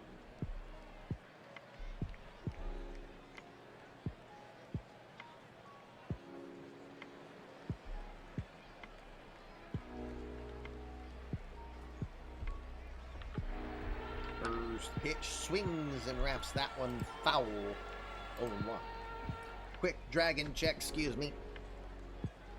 He already jumped. Where'd you go, buddy? Hold on one sec. He might be out back here. Nope. Where'd he go? I'll check it at the break. I don't know where he went, but he didn't stay in the window long today. Whereas yesterday, he spent 3 hours there. He just loves the sun beating down on him and that. It's a good alternative to the heat lamps. The 0-1 pitch. This is inside. 1 ball, 1 strike. Where has my drag gone?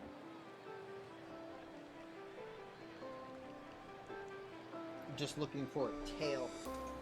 And also making sure I don't accidentally roll on him. I don't want to roll over him. The 1-1. At the letters with the knuckleball. Strike 2 from Randolph.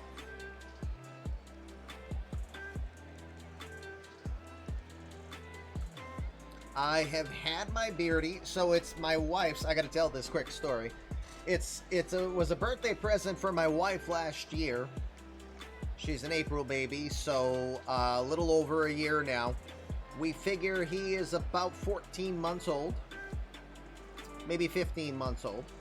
Because when we got him, he was like, he fit in your hand, tail and all, and he didn't have any of the spikes that he now has. He was a bald head, you know, like me. So the wife, for her birthday, she's like, babe, can we get a Rottweiler? And I struggle with dogs already. I own a dog, but I struggle with dogs. And with a Rottweiler, I was like, no! So then she says, well, can I get a peacock? And I'm like, no! So I'm assuming automatically the next one was going to be a Jersey cow. I know my wife. So I assume Jersey cow was the next thing she wanted. They're like baby calves. You know, they're still big, but it's a baby calf. So I'm figuring that's what she's saying, and I'm prepared to say no. She's like, well, can I get a bearded dragon? And I'm like, no! Okay. And there you go. Peacocks, also known as disco turkeys. Hold on.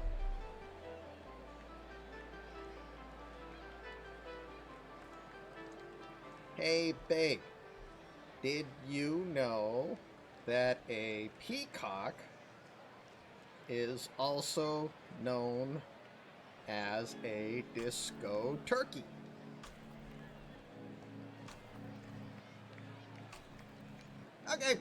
I just wanted to share that one with her. So, we'll see what she says.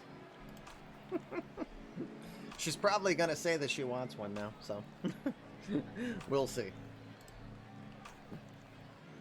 The 1-2 pitch from Randolph. Swing and a miss. He will dismiss Urquiza. First strikeout for Urquiza. Third strikeout on the day for... No, actually, that's the second strikeout today, isn't it, for Urquiza? It's the first. My bad. Urquiza is retired. Third strikeout on the day for Steve Randolph, who's looking comfortable in the majors here. I am 100% a disco turkey. Holy crap, Taco Existential is in the chat. And it's rare when he speaks to us, too. So, Taco! And I am 100% a disco turkey. And as he confirmed last night during his 24-hour stream, an effing a-hole. So, Taco, this one's just for you. I greet him. It costs me a few bits each time I do that, but it's a wonderful way to greet him, and that way he knows he's getting paid and then flipping me off right after that, too. So, all right, Evan White is aboard. 1 out. We just had a strikeout from Steve Randolph making his major league debut. Ronald Acuna is your batter. He's 0 for 1. He was the first strikeout of the career of Steve Randolph.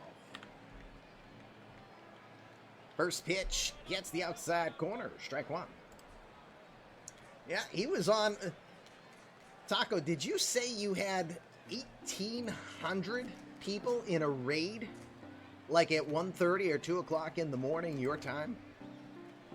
That's insane.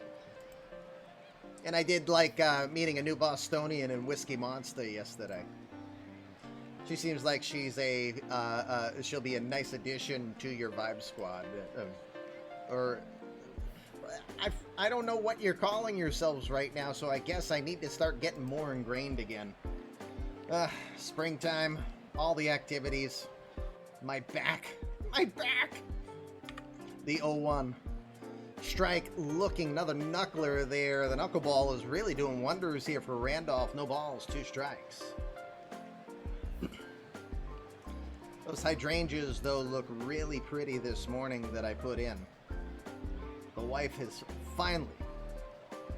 finally wanted some flowering hydrangeas, and she got it. I am counting the days to vacay. We're a little under 5 weeks now from our vacation trip. The 0-2 to third. 2 ball here. Over to second for 1. Oh, I jinxed it by saying that. Good, tough move over at second. Metler plays it safe as he can't get the throw over to first. Is that the old squad?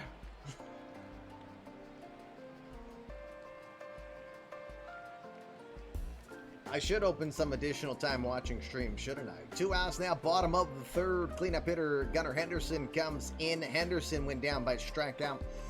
Acuna Jr. is at second. Now he has 7 stolen bases on the year. He's been caught 6 times. Old school. I should know better. Don't mind me, Taco. Shift is on. First pitch is going to be in there. Strike 1. You've got to wonder if there'll be a test on Randolph, the knuckleball specialist. Kelly not known for the biggest cannon behind the dish. The 0-1. Checks the swing. He did not go. It's a 1 ball, 1 strike count.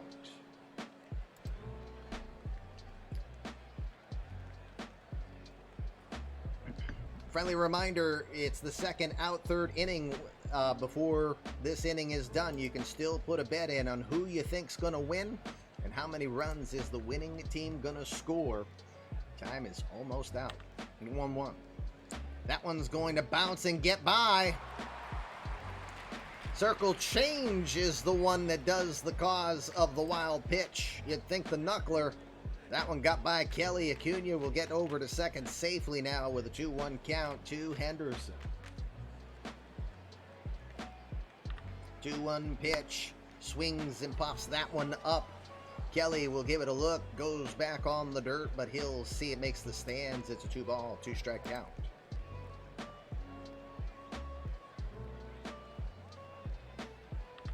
The 2-2. Grounded over to third. Good play there for Herbeck. He'll throw it over to first in time to retire this side. 3 innings are done here in this game of huge playoff implications. 3-game series between the Cubs and Cardinals. 1 game separates them coming in. Brewers just a half game back on the Cubs.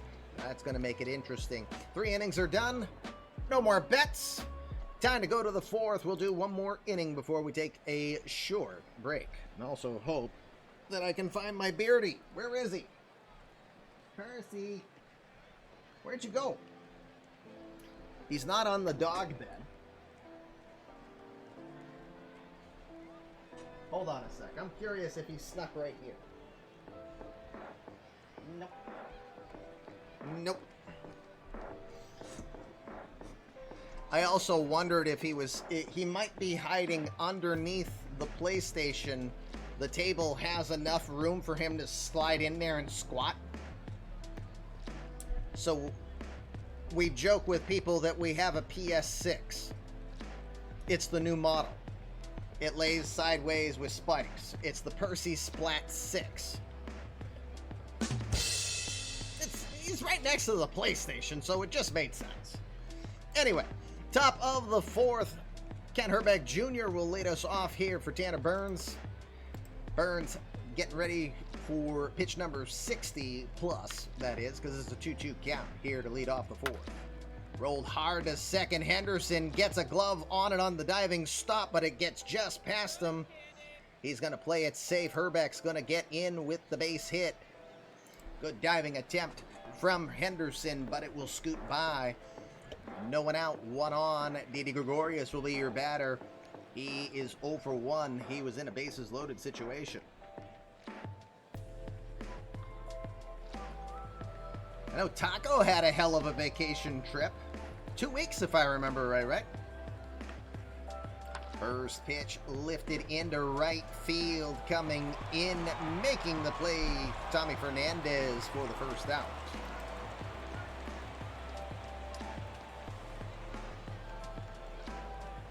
Hey, Beer Bandit. Don't forget you owe me some boosts. The guide is there, and you said you were going to submit your boost on your player. It's also a boss battle. Can we get Fluffy, the 3-headed dog, out? We need 25 of you. Herbeck is at first. Carson Kelly will be your batter. Kelly had a base hit in his first at-bat. First pitch, fastball away, 1 ball, no strikes.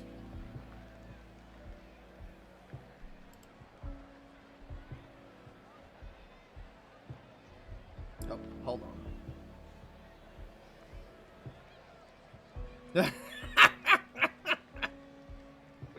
Hey, GT, here's my wife's replies. She says, in regards to calling peacocks disco turkeys, she says, never in this home will we say that, or I will come home with a peacock. Hold on. Oh, I will come home with a peacock and a baby goat. Ha ha ha ha. Then she asks, why are you messing with my peacocks, Mr. LB? Great, now I'm in trouble. The 1-0. Change up in there at the knee. Strike 1, 1 ball, 1 strike.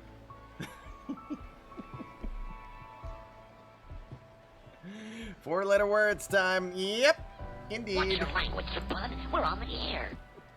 The 1-1. That one's missing low. Yes, in trouble is our normal state around here. Yes. That's a great way for me to reply, right? Great Scott just gave me a new one. So what state are you from? In trouble? And someone who gets it will be like, married, huh? Yep. The 2-1. Swing hits it into right field, moving over to his left. Diving stop is Tommy Fernandez. He gets it back on his feet, throws the first, not in time. Almost had a huge double play, but what a diving stop. The outfield has been sexy all day here for St. Louis. A little more sexy time.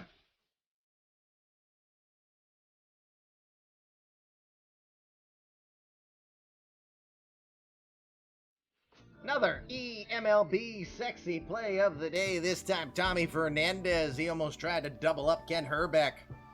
Didn't get there, but beautiful play. 2 outs now here, top of the 4th. Hashtag Peacock Positive. I'm going to let her know it's the Carolina Disco Turkeys.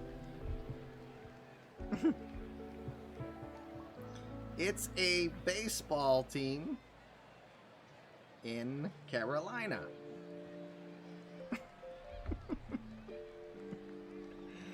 They don't need to advertise. Nope. First pitch is up and in, ball 1. Espelin walked in his first at-bat.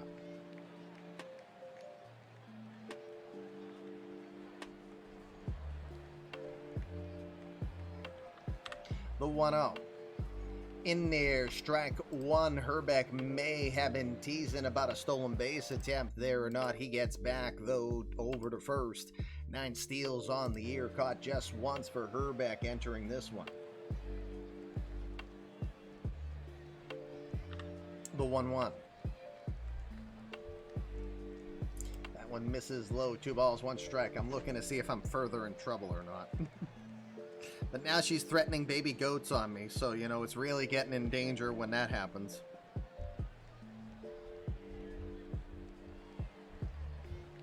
The 2-1 pitch is a fastball taken low, ball 3. 3 balls, 1 strike to Espelin. Jesus Metler waits on deck.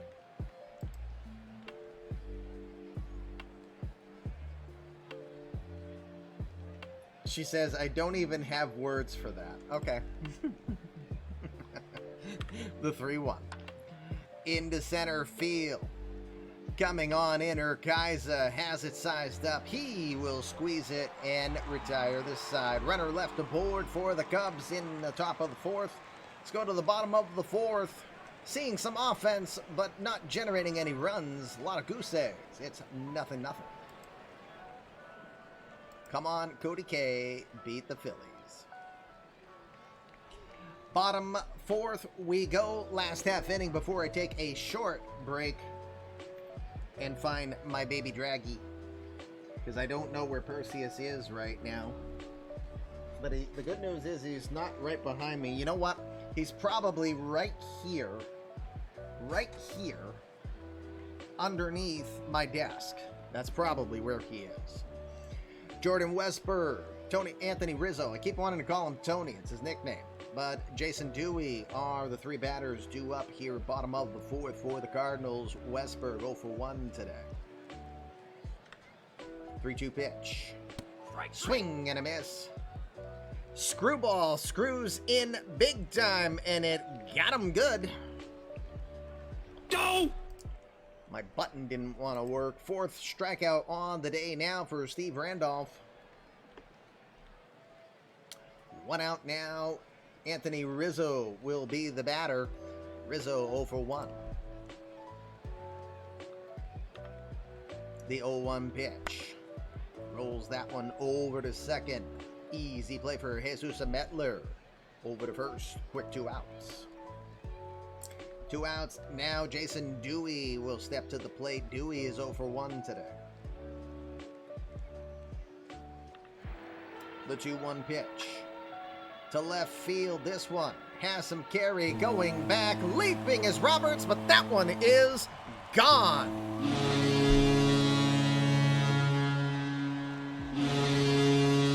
Jason Dewey, the backup catcher, will send one 3 rows back into left field. First home run off of Steve Randolph, 4th on the year for Jason Dewey. He'll make it a 1-0 ball game.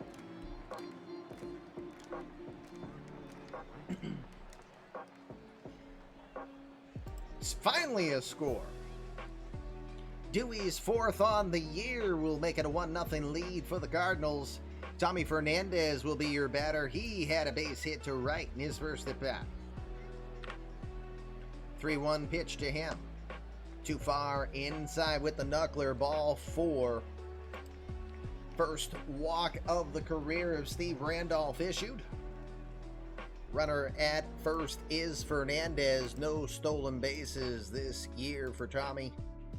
Has not attempted at all. Get rid of that stinking thinking, Cody. Tony Sawyer is your batter. Sawyer 0 for 1. First pitch is in there, apparently over the head. Strike 1. No, it's just what it looked like.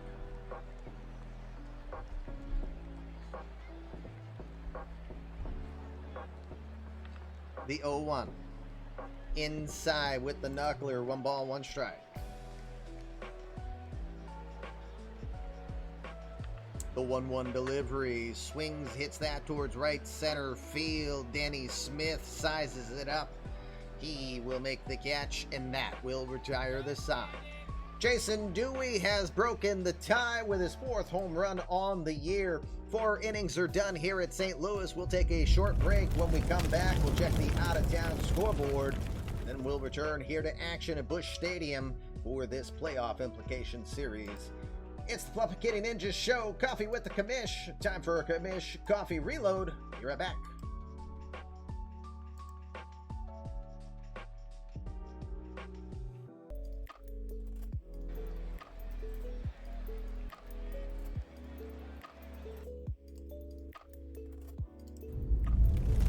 Coming back live, it is the Sunday Coffee with the Commish edition of the Fluffy Kitty Ninjas Show.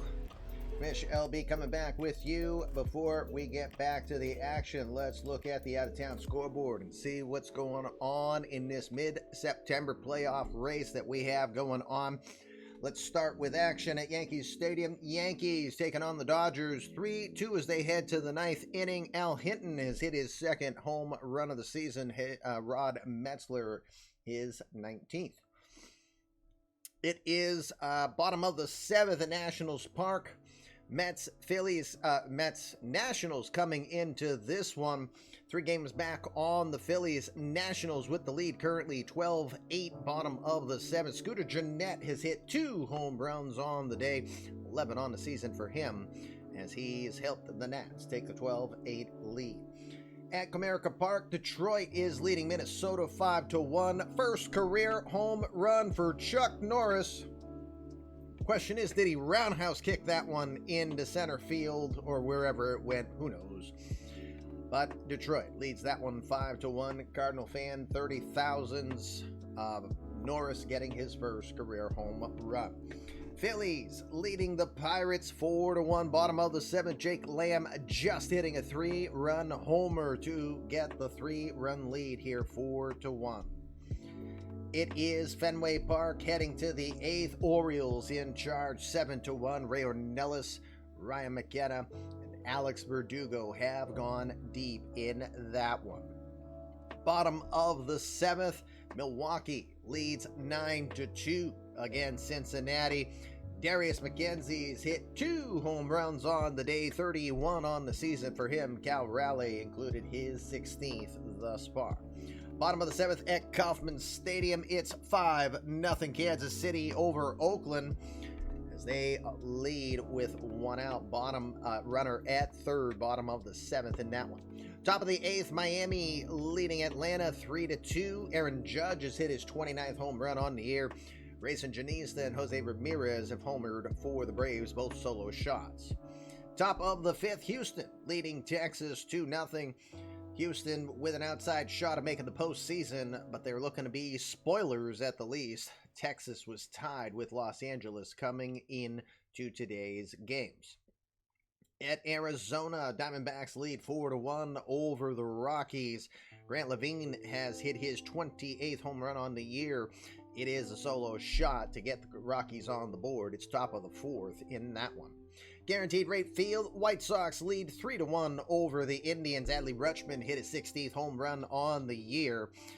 Bottom of the fifth, 2 on, 1 out for the White Sox. Only one game is a final thus far. It is Toronto, making life more difficult for the Rays. 1-0 victory for Juan Coelho, looking like the Juan Coelho we've seen in prior seasons. 1-0 victory, 5 hits for the Jays, but only 3 for the Rays all day. Adam Eaton, the difference in that game, his 6th home run on the season. That's your action around the league thus far. Back here, we're heading to the 5th. Tanner Burns' Journey of the Starter is brought to you by Comish's Coffee of Choice, Starbucks Cafe Verona, with Italian sweet cream from Coffee Mate and a nice little skosh of Bailey's Irish Cream. Tanner Burns, 4 innings of work, 3 hits, no earned runs. He's walked 2, struck out 2. He has put a lot of work in, 74 pitches to this point for Burns. Jesus Metler, 9-1-2 will be your batters. Never would have thought Eaton would end up being the difference in a game when you traded him, huh, Eddie? Funny. Hey, Eddie, by the way, don't forget, with your recent Mega Boost that you did, you probably want to get your player boosted up there, so don't forget to consult with the new guide and let me know if you have any questions on that. All right, Jesus Metler, Jackie Roberts, Daniel Cabrera will be your batters. 9-1-2 due up against Burns. Metler's 0 for 1. The 3-2 pitch. That one's going to be fired low. Ball 4. Metler will earn the walk. He's struck out and walked so far today. He's aboard at first, not really known for his wheels. No stolen bases this year, just 1 attempt. That's his career in opportunities, 0 for 1. Jackie Roberts is your batter, 1 for 2. He had a double on the first pitch of the ball game. First pitch is going to be in there, strike 1.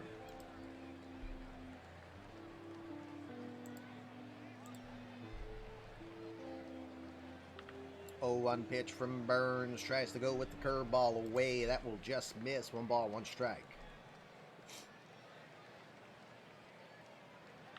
The 1-1. Tries to square to bunt. He pulls it back. Ball 2, 2 balls, 1 strike. Westberg positions himself for the drag bunt.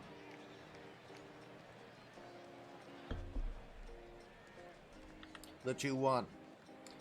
Tries again. This time it's a check swing. They say he went. It's 2 balls, 2 strikes to Jackie Roberts.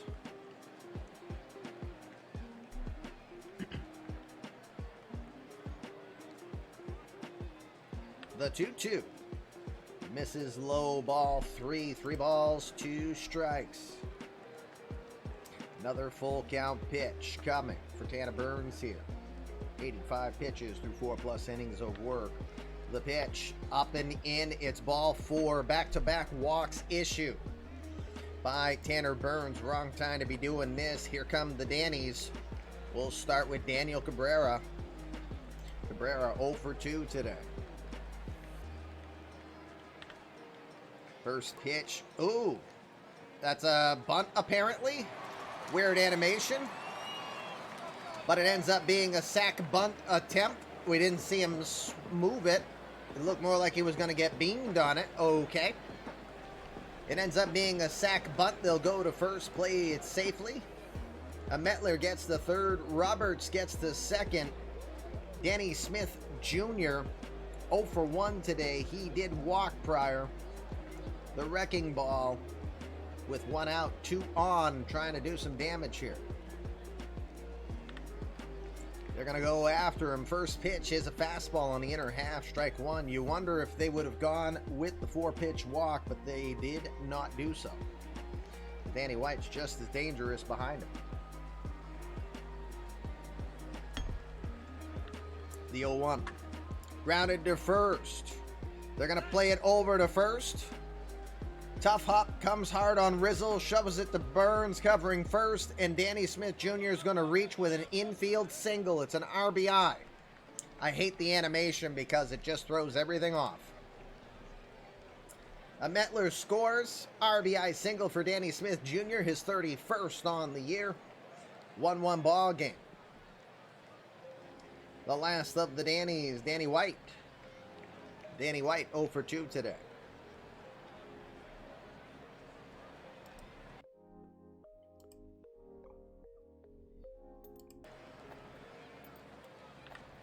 First pitch, that one's in the dirt. It's a wild pitch. It's going to get away. Scoring coming in head first is Jackie Roberts. 2-1 now for the Cardinals. Smith Jr. will sneak up to second on that. The Chicago Dannies, the new team name, yes. Is Twins going to corner the market on all Dannies? Who knows? The 1-0. Swings and fouls that one back to the net. It's 1 ball, 1 strike. Messy inning for Tanner Burns here. Now finds the Cubs up 2-1 here. The 1 pitch will miss low. 2 balls, 1 strike. Outfield is playing with a slight shift to right, slight shift for pull. The 2-1 pitch that goes away, it misses wide. 3 balls, 1 strike now.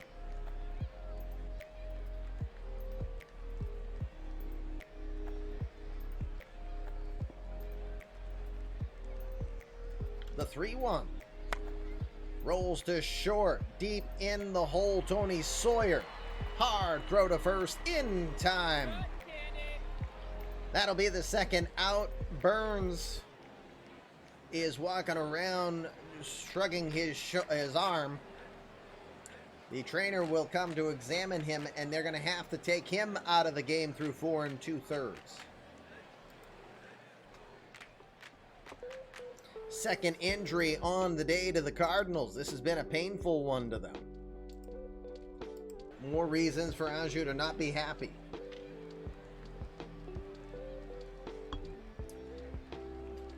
Two outs. Runner at second. New pitcher on the day, Michael Sanborn, the 27-year-old. I haven't found my beardie yet. He's just hiding someplace that he's happy. Former Royal Michael Sanborn. Thoughts and prayers. Sanborn's 39th appearance on the year. He's 2-0 with a 3.68 ERA. 78 1/3 innings of work. He's given up 66 hits, 32 earned runs, 12 home runs. He has walked 43 and struck out 99 on his rookie campaign. Throws mid-90s with the fastball. Also complements that with a curveball, changeup, and a forkball.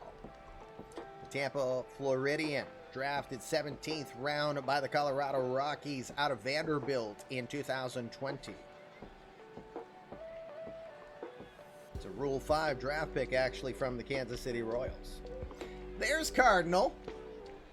Hey, Cardinal, congratulations. Chuck Norris hit his first home run. We checked the out-of-town scoreboard not too long ago, and he got his first career round tripper. First pitch from Sanborn coming in for injury. It's going to be hit down the line by Herbeck, but just foul. Just foul.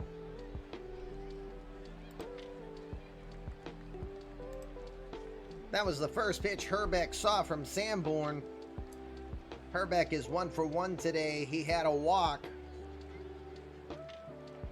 He's 0 for 1 against Sanborn in his career. The 0-1 goes after the curveball, swings at a bad pitch. It's no balls, 2 strikes now.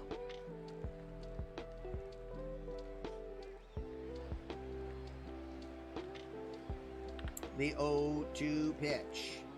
That one misses low. 1 ball, 2 strikes. Oh, guess who just showed up? Well, hello. Hello. Hello. Come on in. Hi. Hello. Hi. Hi, buddy. Hi. You chilling? You want to get down some more? Yeah? Okay. Say bye-bye. Bye, Percy. Have fun. I'll let him roam around some more. Yeah, he's like, put me down, sir. But he's fine. He's chill. I just let him roll around some more. I just got to remember he's back there. The 1-2. Swing and a miss. He got him.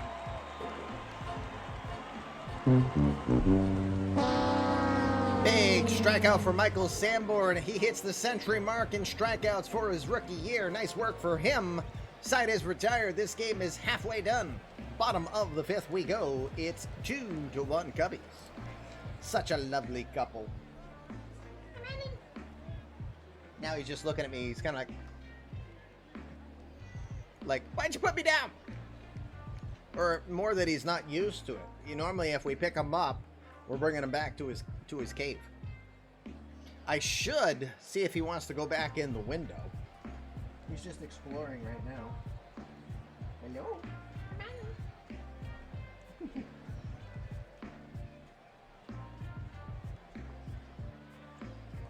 Uh-oh. All right, bottom of the 5th, Steve Randolph, Major League debut. Let's check it out. Journey of the Starters, brought to you again by Kamish's Coffee of Choice, the Starbucks Cafe Verona, with the coffee made Italian, sweet cream. For Randolph, 4 innings of work, 4 hits, 1 earned run. That was the home run to Jason Dewey last inning, walking 1 and striking out 4 for the knuckleballer in his Major League debut. Evan White, Louis Urquiza, and Ronald Acuna Jr. are due up here. Bottom of the 5th. Cards now trail it 2-1. White 1 for 1. He came in as a defensive replacement after a pinch runner defensive replacement due to the injury to Dominic Aguilera on his double. The 1-2 pitch. Swing and a miss. He fools him with the knuckler. Next. 5th strikeout on the day now for Steve Randolph. He's moved a bit. Louis Urquiza is your batter now. Urquiza today is 0 for 2. The 2-1. Rolls it over to third. Herbeck has to hurry. The hard throw over to first just in time. He beats him by about a step for the out. 2 outs. 2 outs now for Ronald Acuna Jr. Acuna is 0 for 2 today. The 0-2 pitch. Swing and a miss. He got him. Another fool with the knuckleball. Emotional damage. Indeed. Steve Randolph has 6 strikeouts today. He's looking impressive. 5 innings of work are done. It's 2-1 Chicago. Top of the 6th we go. Michael Sanborn will stay in. He's got Didi Gregorius, Carson Kelly, and Tank Espelin. Remember, this is a predominantly left-handed lineup for the Cubs, with the exception of Kelly. Sir, Didi will be your batter. 0 for 2 today. 0 for 2 against Michael Sanborn. The 0-2 pitch. Jammed back to the mound. Easy play for Sanborn. He'll throw it over to Rizzo himself for the first out. 1 out. 1 out now. Drop of the 6th. Carson Kelly is your batter. 1 for 2 today. Quick beardy check. Still there. Just don't poop over there, okay? Don't poop, bruh. The 3-2. And all he heard was poop, bruh, and he will. Called strike 3. Great frame work from Jason Dewey. Strikeout gobbled up there for Michael Sanborn. 2nd strikeout on the day for him. 2 outs now for Tank Espelin. Espelin is 0 for 1 today. 0 for 1 against Sanborn. 3-2 pitch. Just misses outside. Ball 4. 2nd walk on the day for Espelin. First issued by Michael Sanborn. 2 outs. Jesus Metler will be your batter. 0 for 1 today. He walked earlier and scored. Sanborn is, well, he's 1 for 1 against Sanborn. Speak English.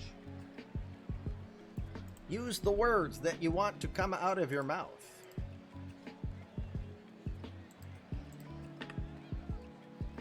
First pitch away. Oh, it's a pitch out. Espelin was not going on the play. Espelin does have 17 stolen bases on the year. Caught just once. He has stolen his last 13 successfully. The 1-0. Big wave and a miss at the forkball. I think he was thinking fastball there. 1 ball, 1 strike.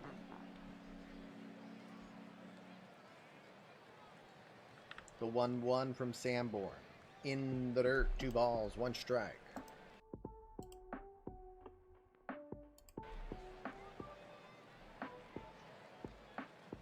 The 2-1 pitch. In there all the way, 2 balls, 2 strikes. Gunnar Henderson will lead off the bottom of the 6th for the Cardinals. The 2-2 pitch. To center field, ranging over to his right, Louis Urquiza. He will track it down and make the catch to retire this side. 1 walk, 1 runner left aboard. 5.5 done here at Busch Stadium. Cubs lead this one 2-1. Steve Randolph is in for inning number 6. 82 pitches thus far for him. Good appearance for the Major League debut from Rudy. Gunnar Henderson will be the first batter to greet him this inning. He's 0 for 2 today against Randolph. First pitch he sees will hit it towards second. Jesus Metler ranging to his right from the to his left from the shift. He'll throw to first. Easy first out for a Metler. 1 out now. Jordan Westburg, your batter. Westburg 0 for 2 today. The 1-0. Well struck to left center field. There's no doubt about that one. That one's over the bullpens, and it is gone.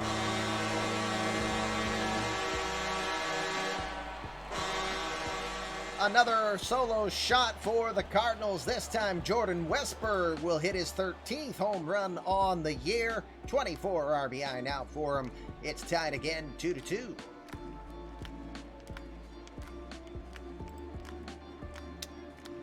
Anthony Rizzo will be your batter. Rizzo is 0 for 2 today. Launched that knuckler. Look at where the knuckler was, too. Interesting that he could put it that far out.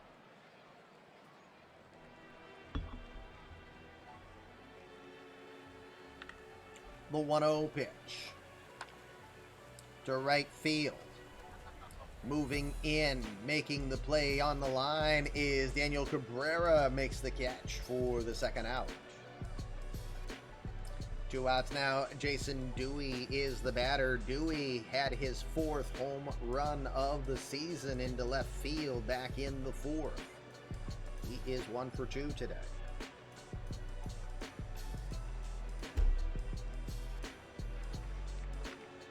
The 2-0 pitch.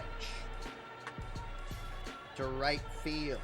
Cabrera ranging over. Danny Smith coming in the neighborhood, but Cabrera will make the catch and retire the side. Jordan Westburg launches one over the bullpen in left center field. That gets us back to a tie ball game. We'll go to the 7th. It's Cubs 2, Cards 2 on the eMLB Game of the Day. Michael Sanborn will continue to go here. He'll get the top of the order, Jackie Roberts.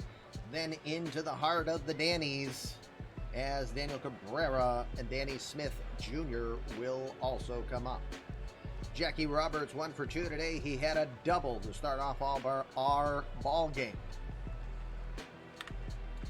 The 0-1 pitch. Rolls it over to second. Gunnar Henderson right at him. Over to first for the out. 1 out for Daniel Cabrera, who's 0 for 2 today. Full count pitch. Just misses outside, ball 4. Didn't miss by much. A ball 4 on 6 pitches.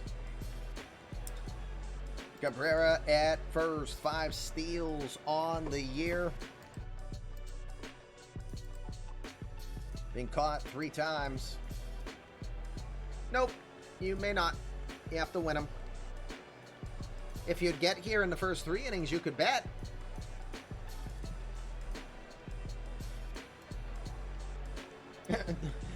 Danny Smith Jr. has had a fire emoji next to his name since game 2 of his career. No doubt, huh? Smith Jr. 1 for 2 with an infield single that was an RBI.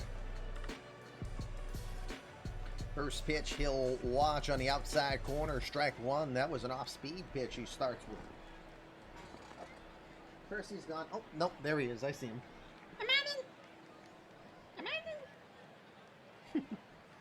He's like, okay. It's funny how they walk. It's like they're like flappers. It's very cute watching bearded dragons walk. 0-1 pitch. They prefer carpets over hardwood floors. That's also true. The 0-1 from Sanborn. Swings, pops it up. Right side. That will drift out of play. No balls, 2 strikes. The DSJ.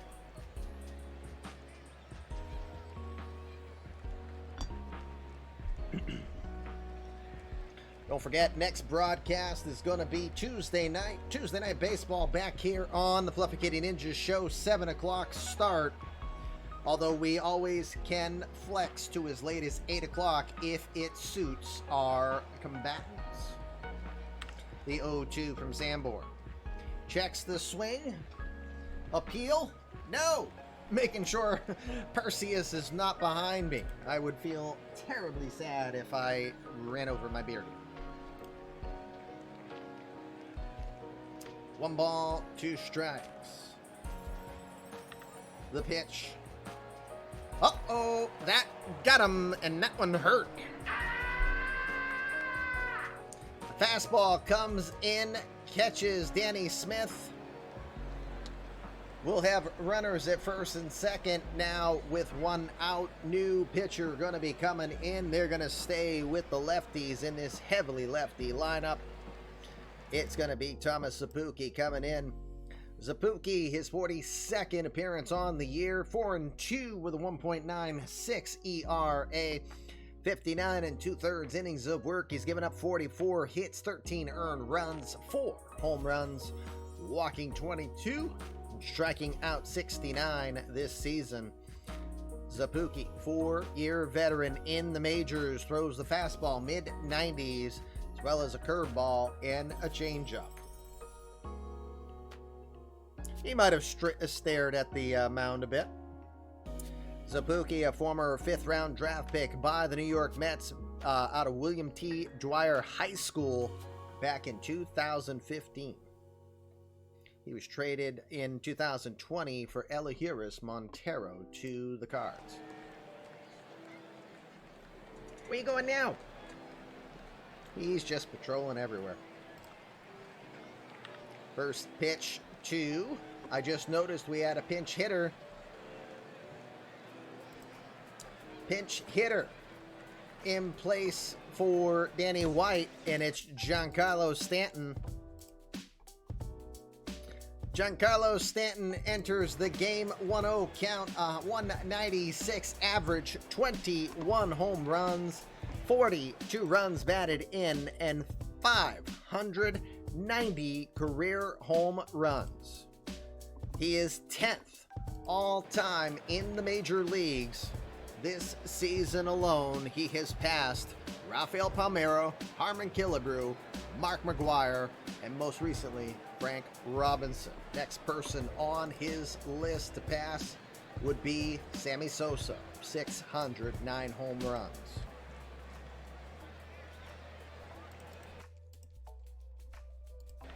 The 1-0 to Stanton, rolls it to third, 2 ball, over to second for 1, but that's all they're going to be able to get. Henderson was not able to make the transition with the speedy Smith Jr. coming down on him. Stanton will get in safely. We'll have runners at first and third now with 2 outs. Kent Herbeck Jr. is the batter. He's 1 for 2 today. 0 for 3 in his career against Thomas Zubuki, but don't let that fool you. He is a phenomenal hitter against left-handers. Where'd you go now, buddy? Every time I look, he's gone. First pitch is in there for strike 1.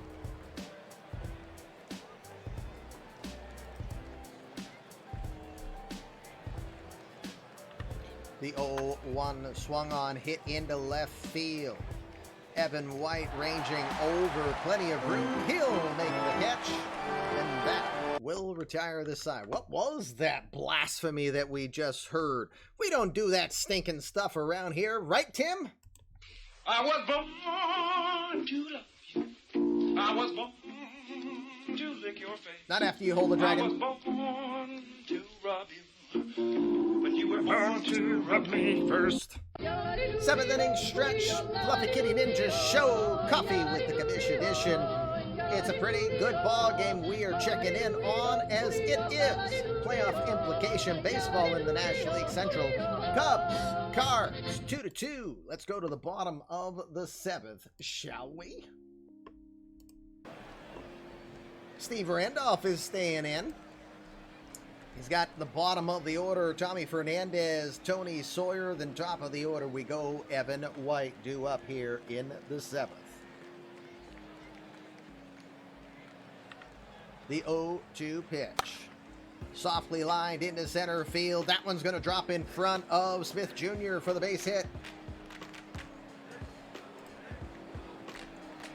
Because your starter Tanner Burns left the game complaining about his arm. You've had 2 injuries in today's game, Anju. Just giving you reasons to not be happy. You had Aguilera slide into second on a leadoff double and have to leave the game, so you have Evan White in since. That was since the 1st inning. Then Tanner Burns left in the 5th. Michael Sanborn going out since. It's a minimal injury. It is back spasms. It's day-to-day for a week. We'll do that check for you. So again, Aguilera, back spasms. It'll affect him for a week. It'll minimally affect his hitting, but moderately affect his running. And then Tanner Burns. We don't know. That's never good. That's never good when you don't know. All right, leadoff runner is aboard. 6th hit on the day against the knuckleballer Steve Randolph. Number 9 hitter Tony Sawyer will be your batter. Sawyer 0 for 2 today. Oh, hold on.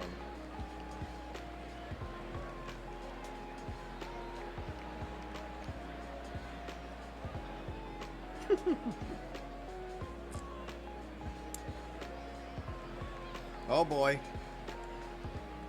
My Rocky Draws just sent a picture to me.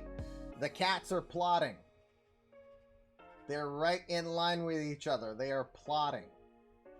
The Fluffy Kitty Ninjas downstairs are plotting. So, you've been warned. If for any reason you don't see me ever again, the cats got us. All right.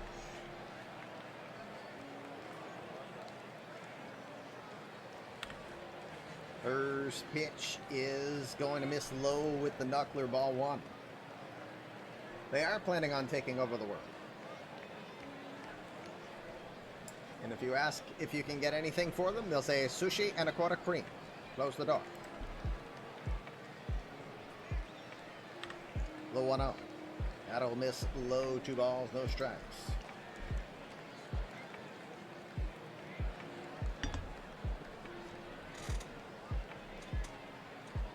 Just making sure he's not around me.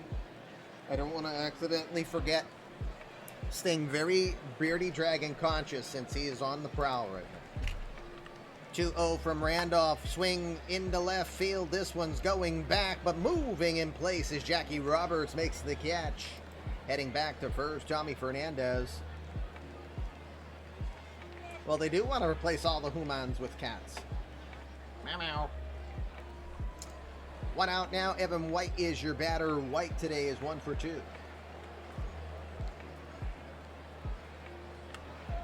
First pitch is in there. Strike one. No balls, 1 strike.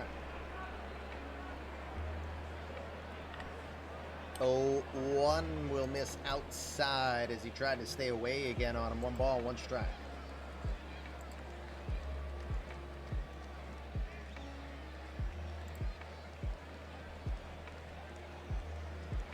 The 1-1 pitch.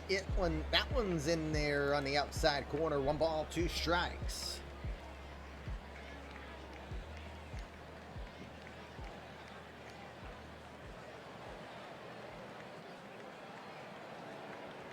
The 1-2 pitch. Swing just gets a piece on that one as he went with the breaking ball that time around.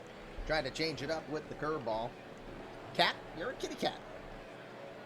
Do you dance, dance, dance, and you dance, dance, dance? Yep. The team just sent back scary with regards to that. The 1-2 pitch to center. Not very deep. Danny Smith Jr. coming on in. He will make the catch for the second out. 2 outs now. 101 pitches on the day for Steve Randolph. Louis Urquiza will be your batter. Urquiza's 0 for 3. Oh, quick check at first. Might have had Fernandez leaning. He just barely gets back in there. Oh, there's always a reason they knock things off the table. It's to piss us off. Another check off Fernandez. He'll get back in safely.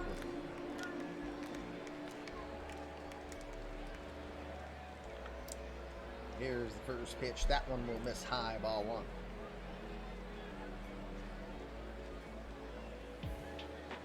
The 1-0 comes inside with the knuckle. Oh no, the knuckleball is in there. Yep, that caught the zone. Good pitch from Randolph. 1 ball, 1 strike. The 1-1 pitch. Swings and hits that one back to the screen. Another knuckler there. 1 ball, 2 strikes.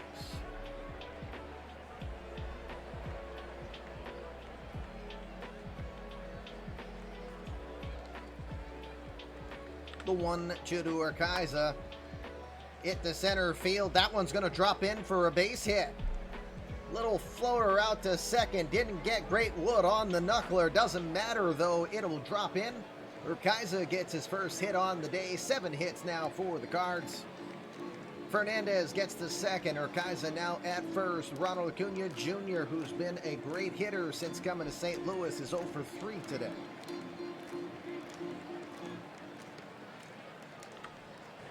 First pitch. Catches the outer half. Strike 1.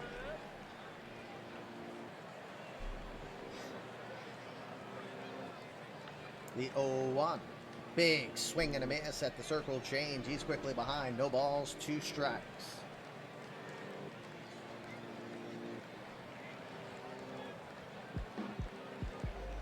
The 0-2. Strike 3. Big swing and a miss. He will get him big time. Goes with the screwball. 7 strikeouts on the day for Steve Randolph. Hey, major league debut. No problem. Godzilla mode. 7 innings now in the book. Great major league debut for Steve Randolph. 7 innings done. 2-2 Cubs. Let's go to the 8th. Thomas Zubuki will stay in. You've got Didi Gregorius, Carson Kelly, Tank Espelin due up. Come back, it's 4 strikes, 4 strikeout now. Maybe. Maybe in some other bizarre world universe. All right, Beardy check. He's not around me. We're safe. Didi Gregorius 0 for 3 today.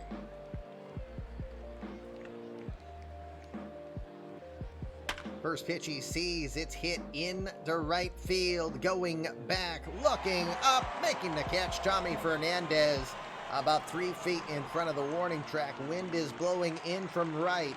That one might have denied Surditi his 20th on the year. 1 out now for Carson Kelly. Kelly, 1 for 3. The 0-1 pitch. To right again. This time not as far. Hernandez on the run. He'll make the catch for the second out. 2 quick outs here in the 8th. 7 pitches so far for Thomas Zubuki through an inning and a third. Tank Espelin will be your batter. Yep, Jandy is pitching in San Fran, trying to get his second career win. It's now 14-3 Milwaukee. Hello.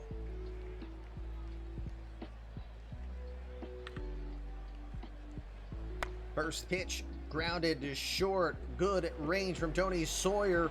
He'll throw to first in time. That's a very effortless inning for Thomas Zubuki. 1, 2, 3 down in order. They go for the Cubs. Bottom of the 8th, we get 2. Maybe. 2-2. Bottom of the 8th. New pitcher as Steve Randolph's day is done. Oh, by the way, I didn't mention earlier, but Giancarlo Stanton staying in this game. Craig Kimbrell will be the pitcher. Good debut. Twins now shows up. Hi, Jake. Steve Randolph goes 7 innings, 7 strikeouts, just 2 solo home runs were given up on the day. Jordan Westberg, Jason Dewey being the ones who caused it. Makes way for the Vulture. Craig Kimbrell, 37-year-old from Huntsville, Alabama, makes his 38th appearance on the year.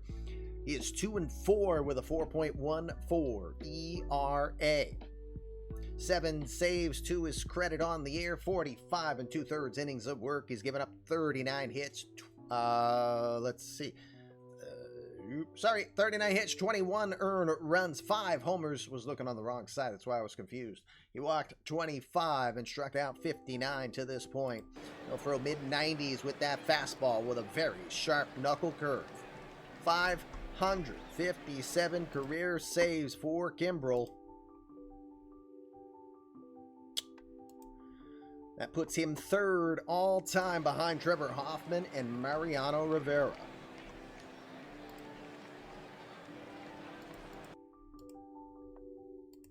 Gunnar Henderson will be the first to greet him in today's game. Henderson today is 0 for 3. Never faced Kimbrell before.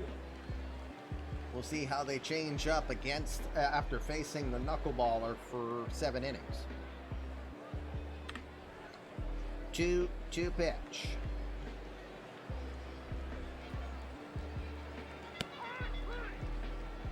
Not so good there. 98 on the gun, and he will go down swinging. First strikeout on the day for Kimbrell. 1 out. Kimbrell is 3 strikeouts away from 1,600 in his career. All as a closer. That's impressive.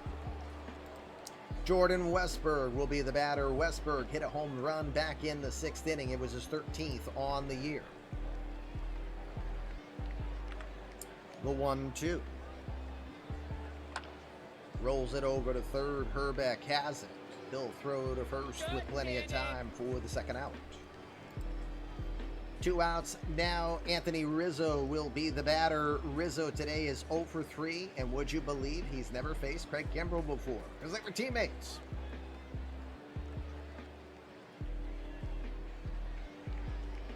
Quick theory check, making sure he's not behind me since he surprised me once already. Again, I just don't want to accidentally run him over. Line in the left against the shift. This one's going to get into the corner as Rizzo gets the base hit. He will easily get into second. And Anthony Rizzo will beat the shift. And uh-oh. Oh my God. Another injury to Anju's team today. Second guy to slide into second with a back. Is there something going on with the dirt right in front of the base? Is the base made of like concrete or something? Oh boy. Joe Adell comes in as the pinch runner now after the base hit from Anthony Rizzo. Oops. This has been a painful game. Back tightness. Well, it'll only affect him for the rest of the day, so they will pull him. That was the 9th double on the season, his first as a Cardinal. They keep slipping on banana peels. Oh, Cody, you be nice. Cardinals. There must be a groundskeeper strike going on in Busch Stadium. Who knows? His guys aren't used to paying attention. Oh boy, here we go. Here we go. Runner at second, 2 outs. It's now Joe Adell as the pinch runner. Jason Dewey had a home run earlier today. He's 1 for 3. Also, never faced Kimbrel before.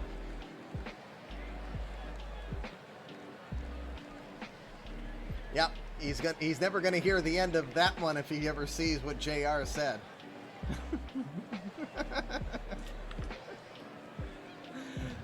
Funny. First pitch, he goes right after it and hits it into the seats on the first base side. Foul. Oh, boss battle. Can we get Fluffy?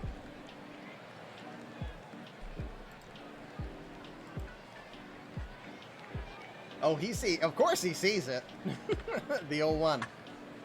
To center field, but right in the direction of Danny Smith Jr. He's going to pull it in, and they'll leave a runner in scoring position. It's been an injury-plagued game for the Cardinals. They're still in this one. We're going to go to the 9th. It's 2-2.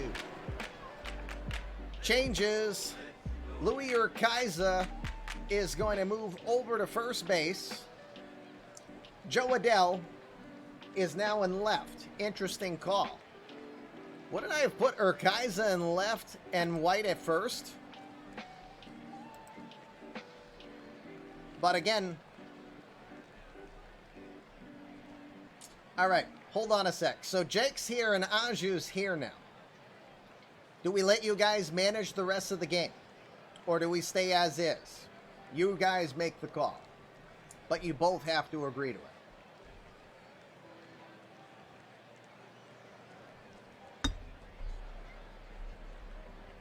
Okay, you can't. All right, so stay as is. So Louis Urquiza, in an interesting move, will be the first baseman. Evan White will stay in left field. I would have thought that would have been a switcheroo. But anyway, we're leaving as is. New pitcher on the mound.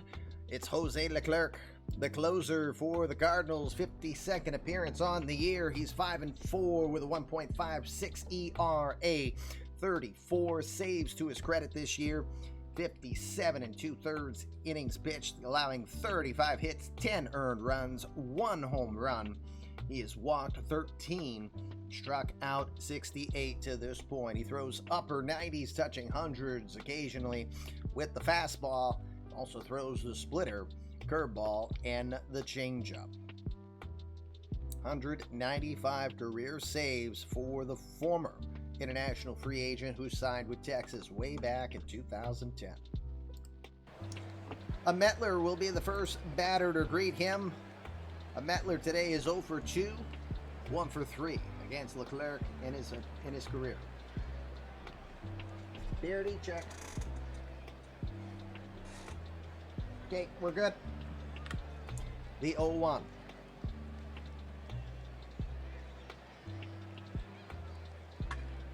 To right center field, ranging over, diving stop. Every single outfielder this day has had it. Oh no, I thought we were going to have another injury, but instead we've had 3.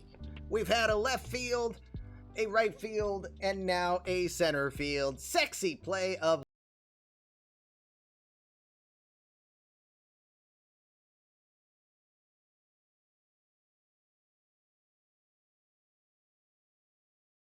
just coming into this game and showing off his stuff.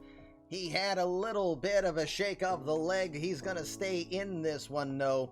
1 out here, top of the 9th. 3 play of the days coming from the outfield. Jackie Roberts will be the batter. Roberts today 1 for 3 with a double on the first pitch he saw in the game. 1 for 4 against Leclerc in his career. The 2-2. Got him looking. First strikeout on the day for Leclerc. 2 outs now, top of the 9th. Daniel Cabrera will be your batter. CC3.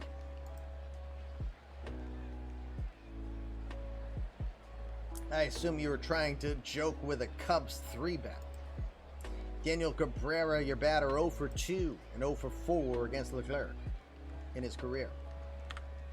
2-2 pitch. Rolls it over to first.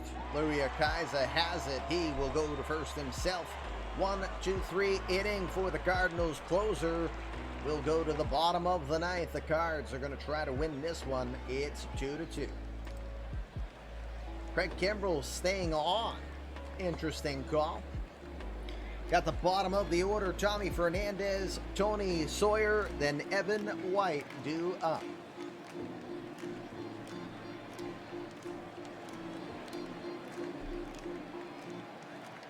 Fernandez will be the batter. He is 2 for 2 today.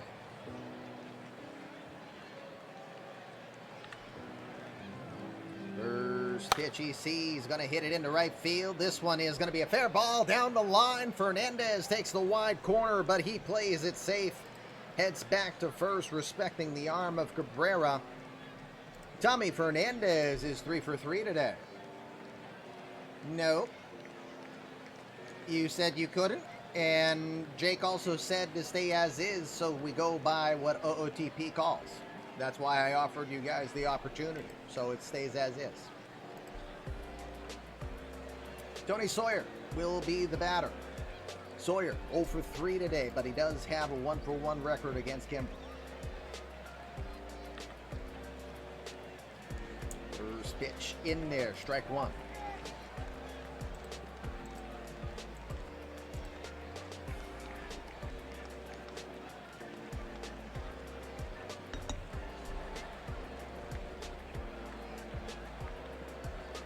The 0-1 pitch. That one's going to bounce around and get away. Fernandez will streak over to second. We got a runner in scoring position now. I think that's going to be a wild pitch. We'll check the box score. Wild pitch charged to Craig Kimbrell. No, he's got a 2 rating now, Andrew. He's worked up to a 2 rating now over at first. Maybe check your depth chart. Maybe he's listed there. But again, you've had multiple injuries, so that's probably why it might be doing it today. Fernandez now at second. Winning run at second base. Nobody out. 1-1 pitch coming to Tony Sawyer. He'll watch the fastball miss away. 2 balls, 1 strike.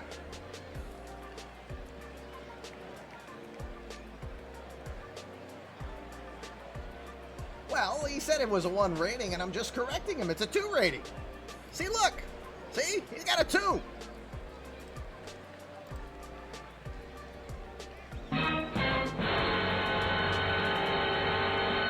Anyway.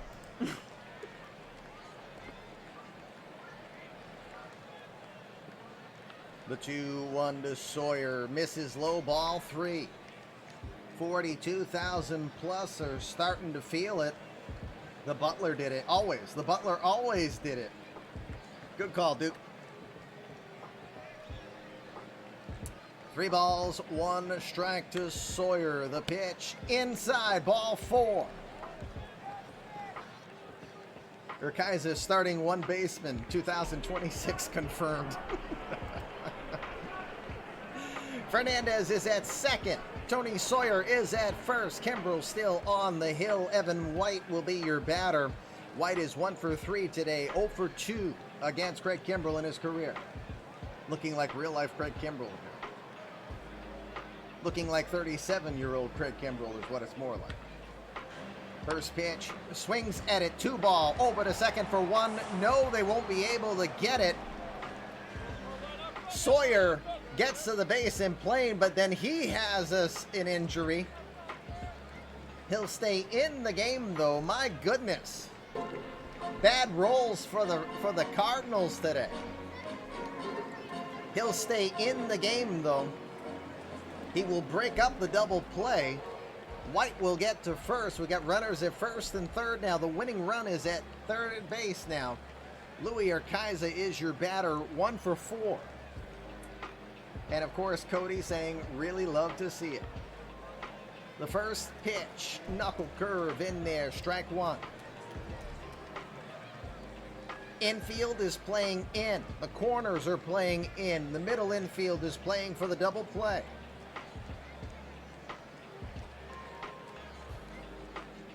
The 0-1. Into left, base hit. This ball game is over. Louis Urquiza will get the victory for the St. Louis Cardinals. RBI walk-off. And the Cardinals will win 3-2, walking it off in the 9th. Good game overall, even if it was a non-managed game. We've watched a good one there. Cardinals will defeat the Cubs 3-2 in game 1 of their 3-game series, which will give them now a 2-game lead in the division. Brewers will hold pat and jump ahead of the Cubs as they remain a game and a half back in the division. Let's look at the box scores. Not a lot of offense for the Cubs today, just 4 hits. Jackie Roberts was one of the runs scored. He had a double to lead off the game. Danny Smith Jr. got an RBI single, infield single with an RBI. He was 1 for 2 on the day with a walk. Danny White was 0 for 3 before being pinched hit with Giancarlo Stanton. Kent Herbeck was 1 for 3, and Carson Kelly 1 for 4 as well today. For the Cardinals, Louis Urquiza 2 for 5. He had the game-winning hit, the RBI, scoring Tommy Fernandez. Fernandez, what a day for him! 3 for 3 with an RBI, with a run, excuse me. He also walked. Good day for the right fielder. Also had Aguilera had the leadoff double, but he got injured. He's got back spasms. Evan White came in and went 1 for 4 on the day. Ronald Acuna Jr. had a tough day, but he was pretty exhausted. 0 for 4 with 3 strikeouts. Gunnar Henderson was 0 for 4 with 2 strikeouts himself. Jordan Westberg got his 13th home run of the year back in the 6th. Jason Dewey yelled 4, meaning in the 4th inning he hit his 4th home run of the year. The backup catcher, 1 for 4 with an RBI. We would be honored if you would join us. Hey, Twitch partner Sporer, Paul Sporer, welcome to the Fluffy Kitty Ninja Show. Thank you for hitting the follow button, sir. Good Major League debut for Steve Randolph from LeSueur, Minnesota. The 19-year-old who had a mid-5 ERA in Iowa thought that was a very questionable call-up. Well, 108 pitches thrown.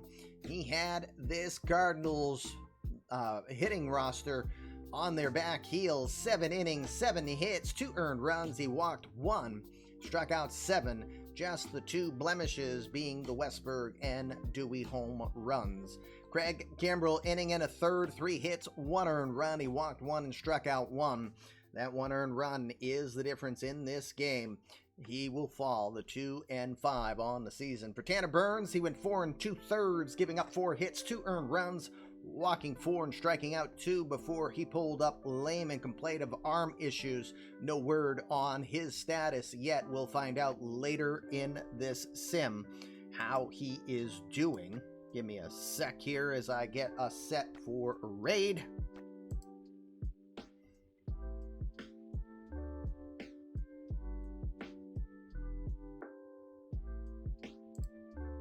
Cardinals team doctor is player of the game. That's pretty fair. Michael Sanborn looked pretty good. 1 2/3. The Rule 5 draft pick got his 100th and 101st strikeout on the year. Nice acquisition for the Cardinals as Sanborn did well against this predominantly lefties lineup for the Cubs. Zubuki came in and also went inning and 2/3. That's an efficient inning and 2/3. He got 5 outs on 8 pitches. That was pretty impressive in itself.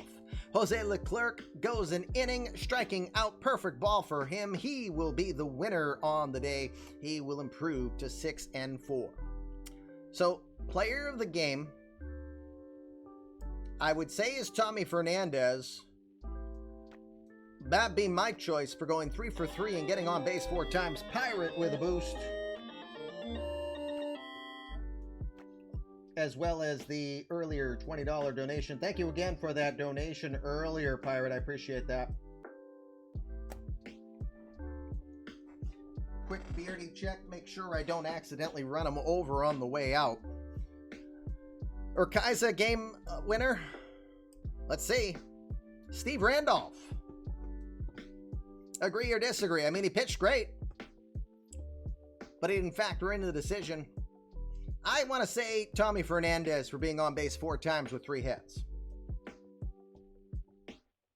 And Luis Urquiza a close second with the game-winning hit. That'd be me. But we know how this game loves the pitchers. Let's look at the out-of-town scoreboard. Before we get out of here, I will be simming the rest of this offline because I am going grocery shopping with the wifey in a moment. Yankees defeated the Dodgers 3-2 today. Clark Schmidt stays alive from getting his 10th loss on the year. He'll improve to 3-9 as he got help from Al Hinton with his 2nd home run. I know, Stanton with that awesome one-base defense. Blue Jays winning 1-0. And as Eddie Sunder said it earlier, never thought when he traded Adam Eaton away that Adam Eaton was going to factor in a victory. Adam Eaton with a solo home run in the 1st inning was all that was needed as Juan Coelho did the rest. Shutout ball from Juan Coelho gets his 11th win on the year. They will beat the Rays 1-0. 8 total hits on the day for both teams combined. Just 3 for the Rays, 5 for the Jays, and Adam Eaton 6th on the year gets the victory.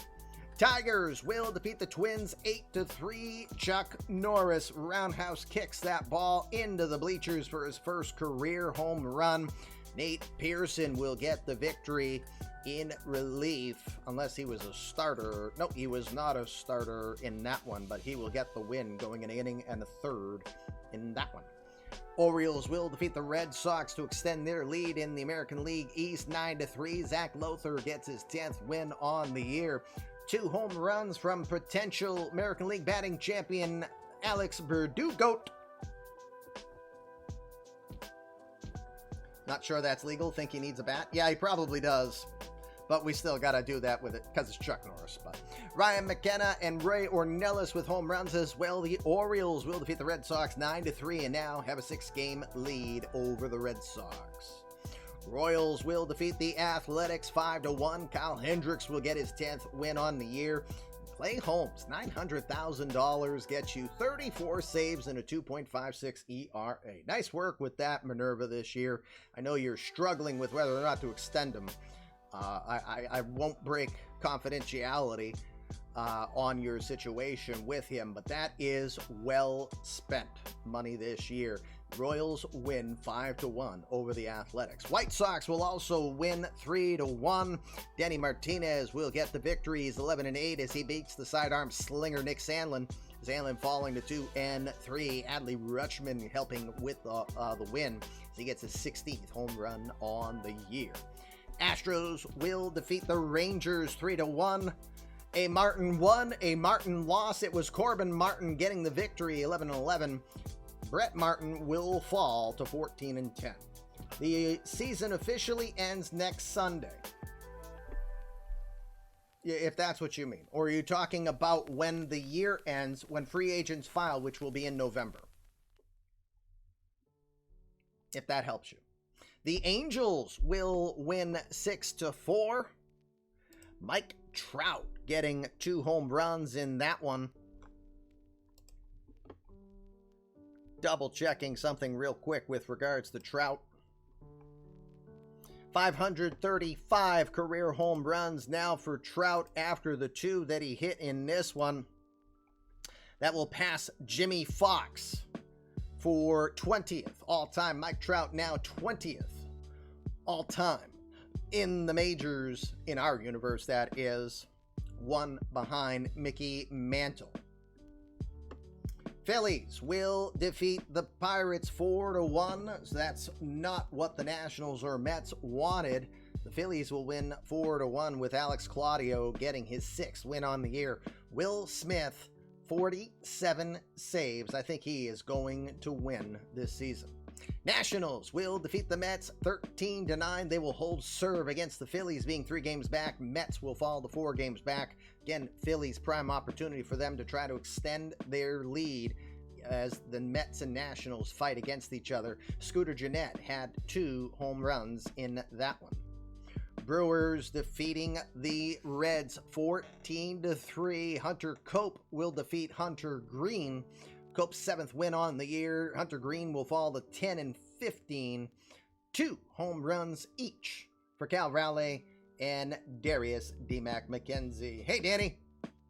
You just missed the epic game between the Cubs and the Cardinals. Cards will walk it off 3-2 winners. Your Danny Smith Jr., your son, got an infield RBI single as his one contribution for the day. Braves will defeat the Marlins coming back late in that game 5-3. Tristan Beck will earn the win on that one. Home runs from Jose Ramirez and Grayson Janista early in that game, helping the Braves out. The game of the day you just watched, the Cardinals win against the Cubs 3-2. Jose Leclerc will get the victory in relief. Jason Dewey, Jordan Westberg with solo home runs on the day. The Diamondbacks will win against the Rockies 6-1. That's Mitch Keller earning his 7th win on the year. Grant Levine with the solo shot back in the 4th for the Rockies, his 28th on the year. Finally, behind my big old head, you got the Giants beating the Padres 6-5. Jandy Ronson earns his 2nd career win. Now 2-1 with a 3.36 ERA as he beats Bob Dowd and the Padres 6-5. Made it interesting towards the end as the Padres got 4 runs in the top of the 8th. Keston Hiura hit his 12th home run on the year. Bo Bichette, his 16th. Jean Carini, community creative player, got his 6th on the season. Carini having a nice season, 312, 6 home runs, 38 RBI for the light-hitting shortstop.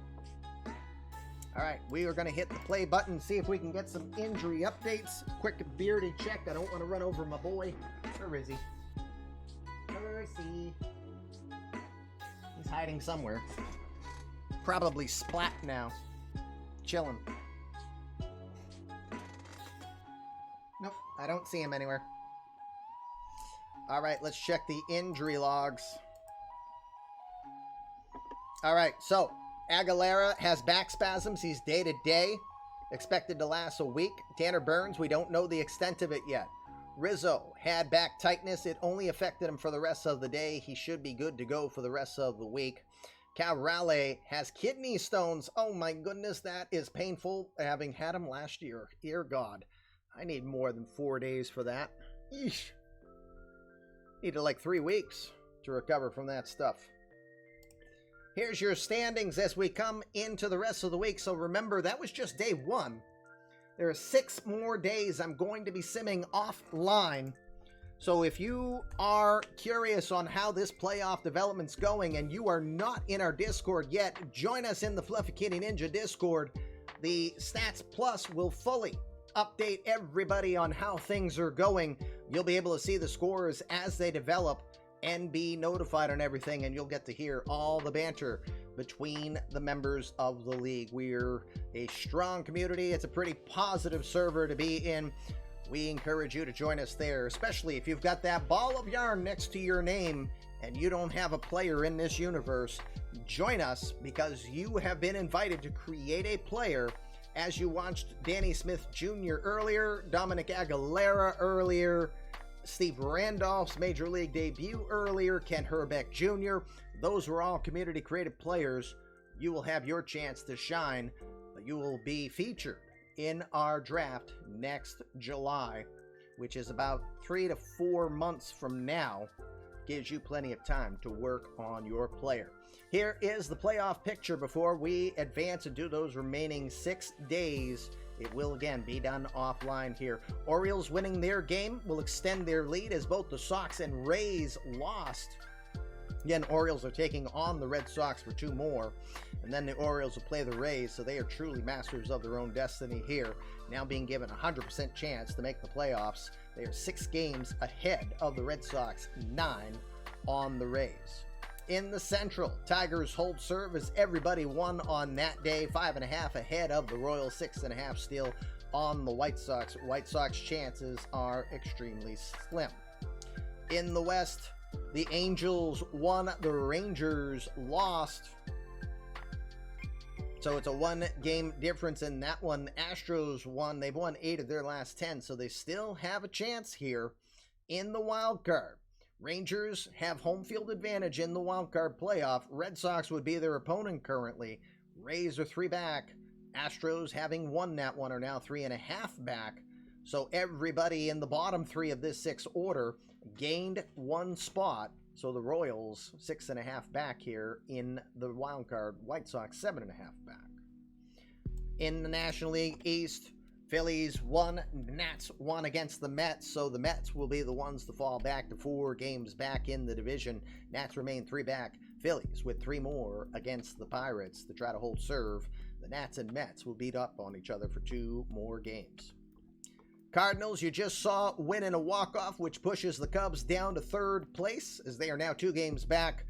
A game and a half back now for the Brewers, who held serve there. They've got 2 more against the Reds, and then we'll take on the Cubs. So that's exactly working to St. Louis's schedule. If they can win the next 2, or at least 1 more, then try to beat up on the Giants a bit. Looks like they'll have Jandy Ronson, though, in at least 1 game in that one. And in the West, again, Padres did lose. Diamondbacks won. They are now 5.5 back. Very likely that they will not catch the Padres, but we will see. They got the Rockies and Dodgers remaining for this series. Giants and Rockies for the Padres. The wild card. Brewers currently have the home field advantage. Cubs, losing that game, would now be the visitors. Either the Cubs or the Diamondbacks would be the visitors. Nationals are half a game back. Mets are a game and a half back. Giants still knocking on the door, 6 games back in this race. So, a lot is going to be figured out here over the next 6 games that I am going to be simming offline. Again, join us in the Discord if you really want to see how this one develops. This is what we try to do, is provide you a great story that you'll be able to see. Our next broadcast is Tuesday night, 7 o'clock, with the potential to flex to 8 o'clock, depending upon what will be the best matchup to watch. So I'm going to do Tuesday through Sunday offline, and next, our Tuesday broadcast will be Monday, Tuesday, Wednesday, 3 days on a Tuesday night sim. We'll see who our combatants will be. We'll figure that out in the Discord. Let's see, where are we going? Kava's doing the Perfect Team Playoffs. He's one of our community created players. We also have Danielle Freak, who is a Twitch partner. He's doing MLB The Show. So, Kava does not provide drops at last check. Let me double check. If it's drops automatically, then we're sending him there. I don't believe it. Yeah, he's not an affiliate, so...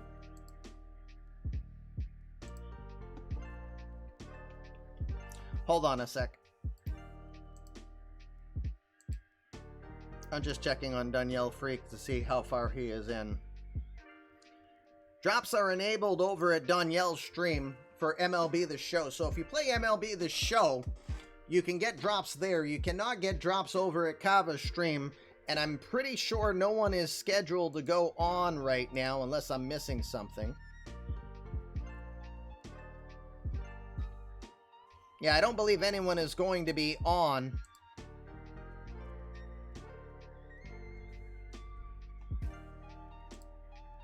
So, as much as I'd like to raid Kava, because there's no drops right now, and there's drops for MLB The Showers, just in case you're that type, I'm going to send you over to Danielle Freak. Again, he was very instrumental on supporting me in the background towards my partner push, and providing advice on what to hit up on key points, which again got that nice purple check mark that you see down below. So we'll go raid Danielle today as he does some more Diamond Dynasty. And if you are an MLB The Shower and you have your account connected, you'll be able to get some drops there. Back for Litter Box, I'm going. Fluffy Kitty Ninjas do assassinate, and you're looking at their victim. So next time I can find some glue and tape, I'll put my head back on straight. We'll be back in front of you. And again, Tuesday Night Baseball, 7 o'clock Eastern Time. Potential to push it to 8. It all depends on who that combatant will be. For more information, please join us in our Discord. You will get better informed there. But for now, as I always like to say, how you think directs your life. When you think your best, you're going to be your best. So please go out and do your best. Make it a great rest of your weekend.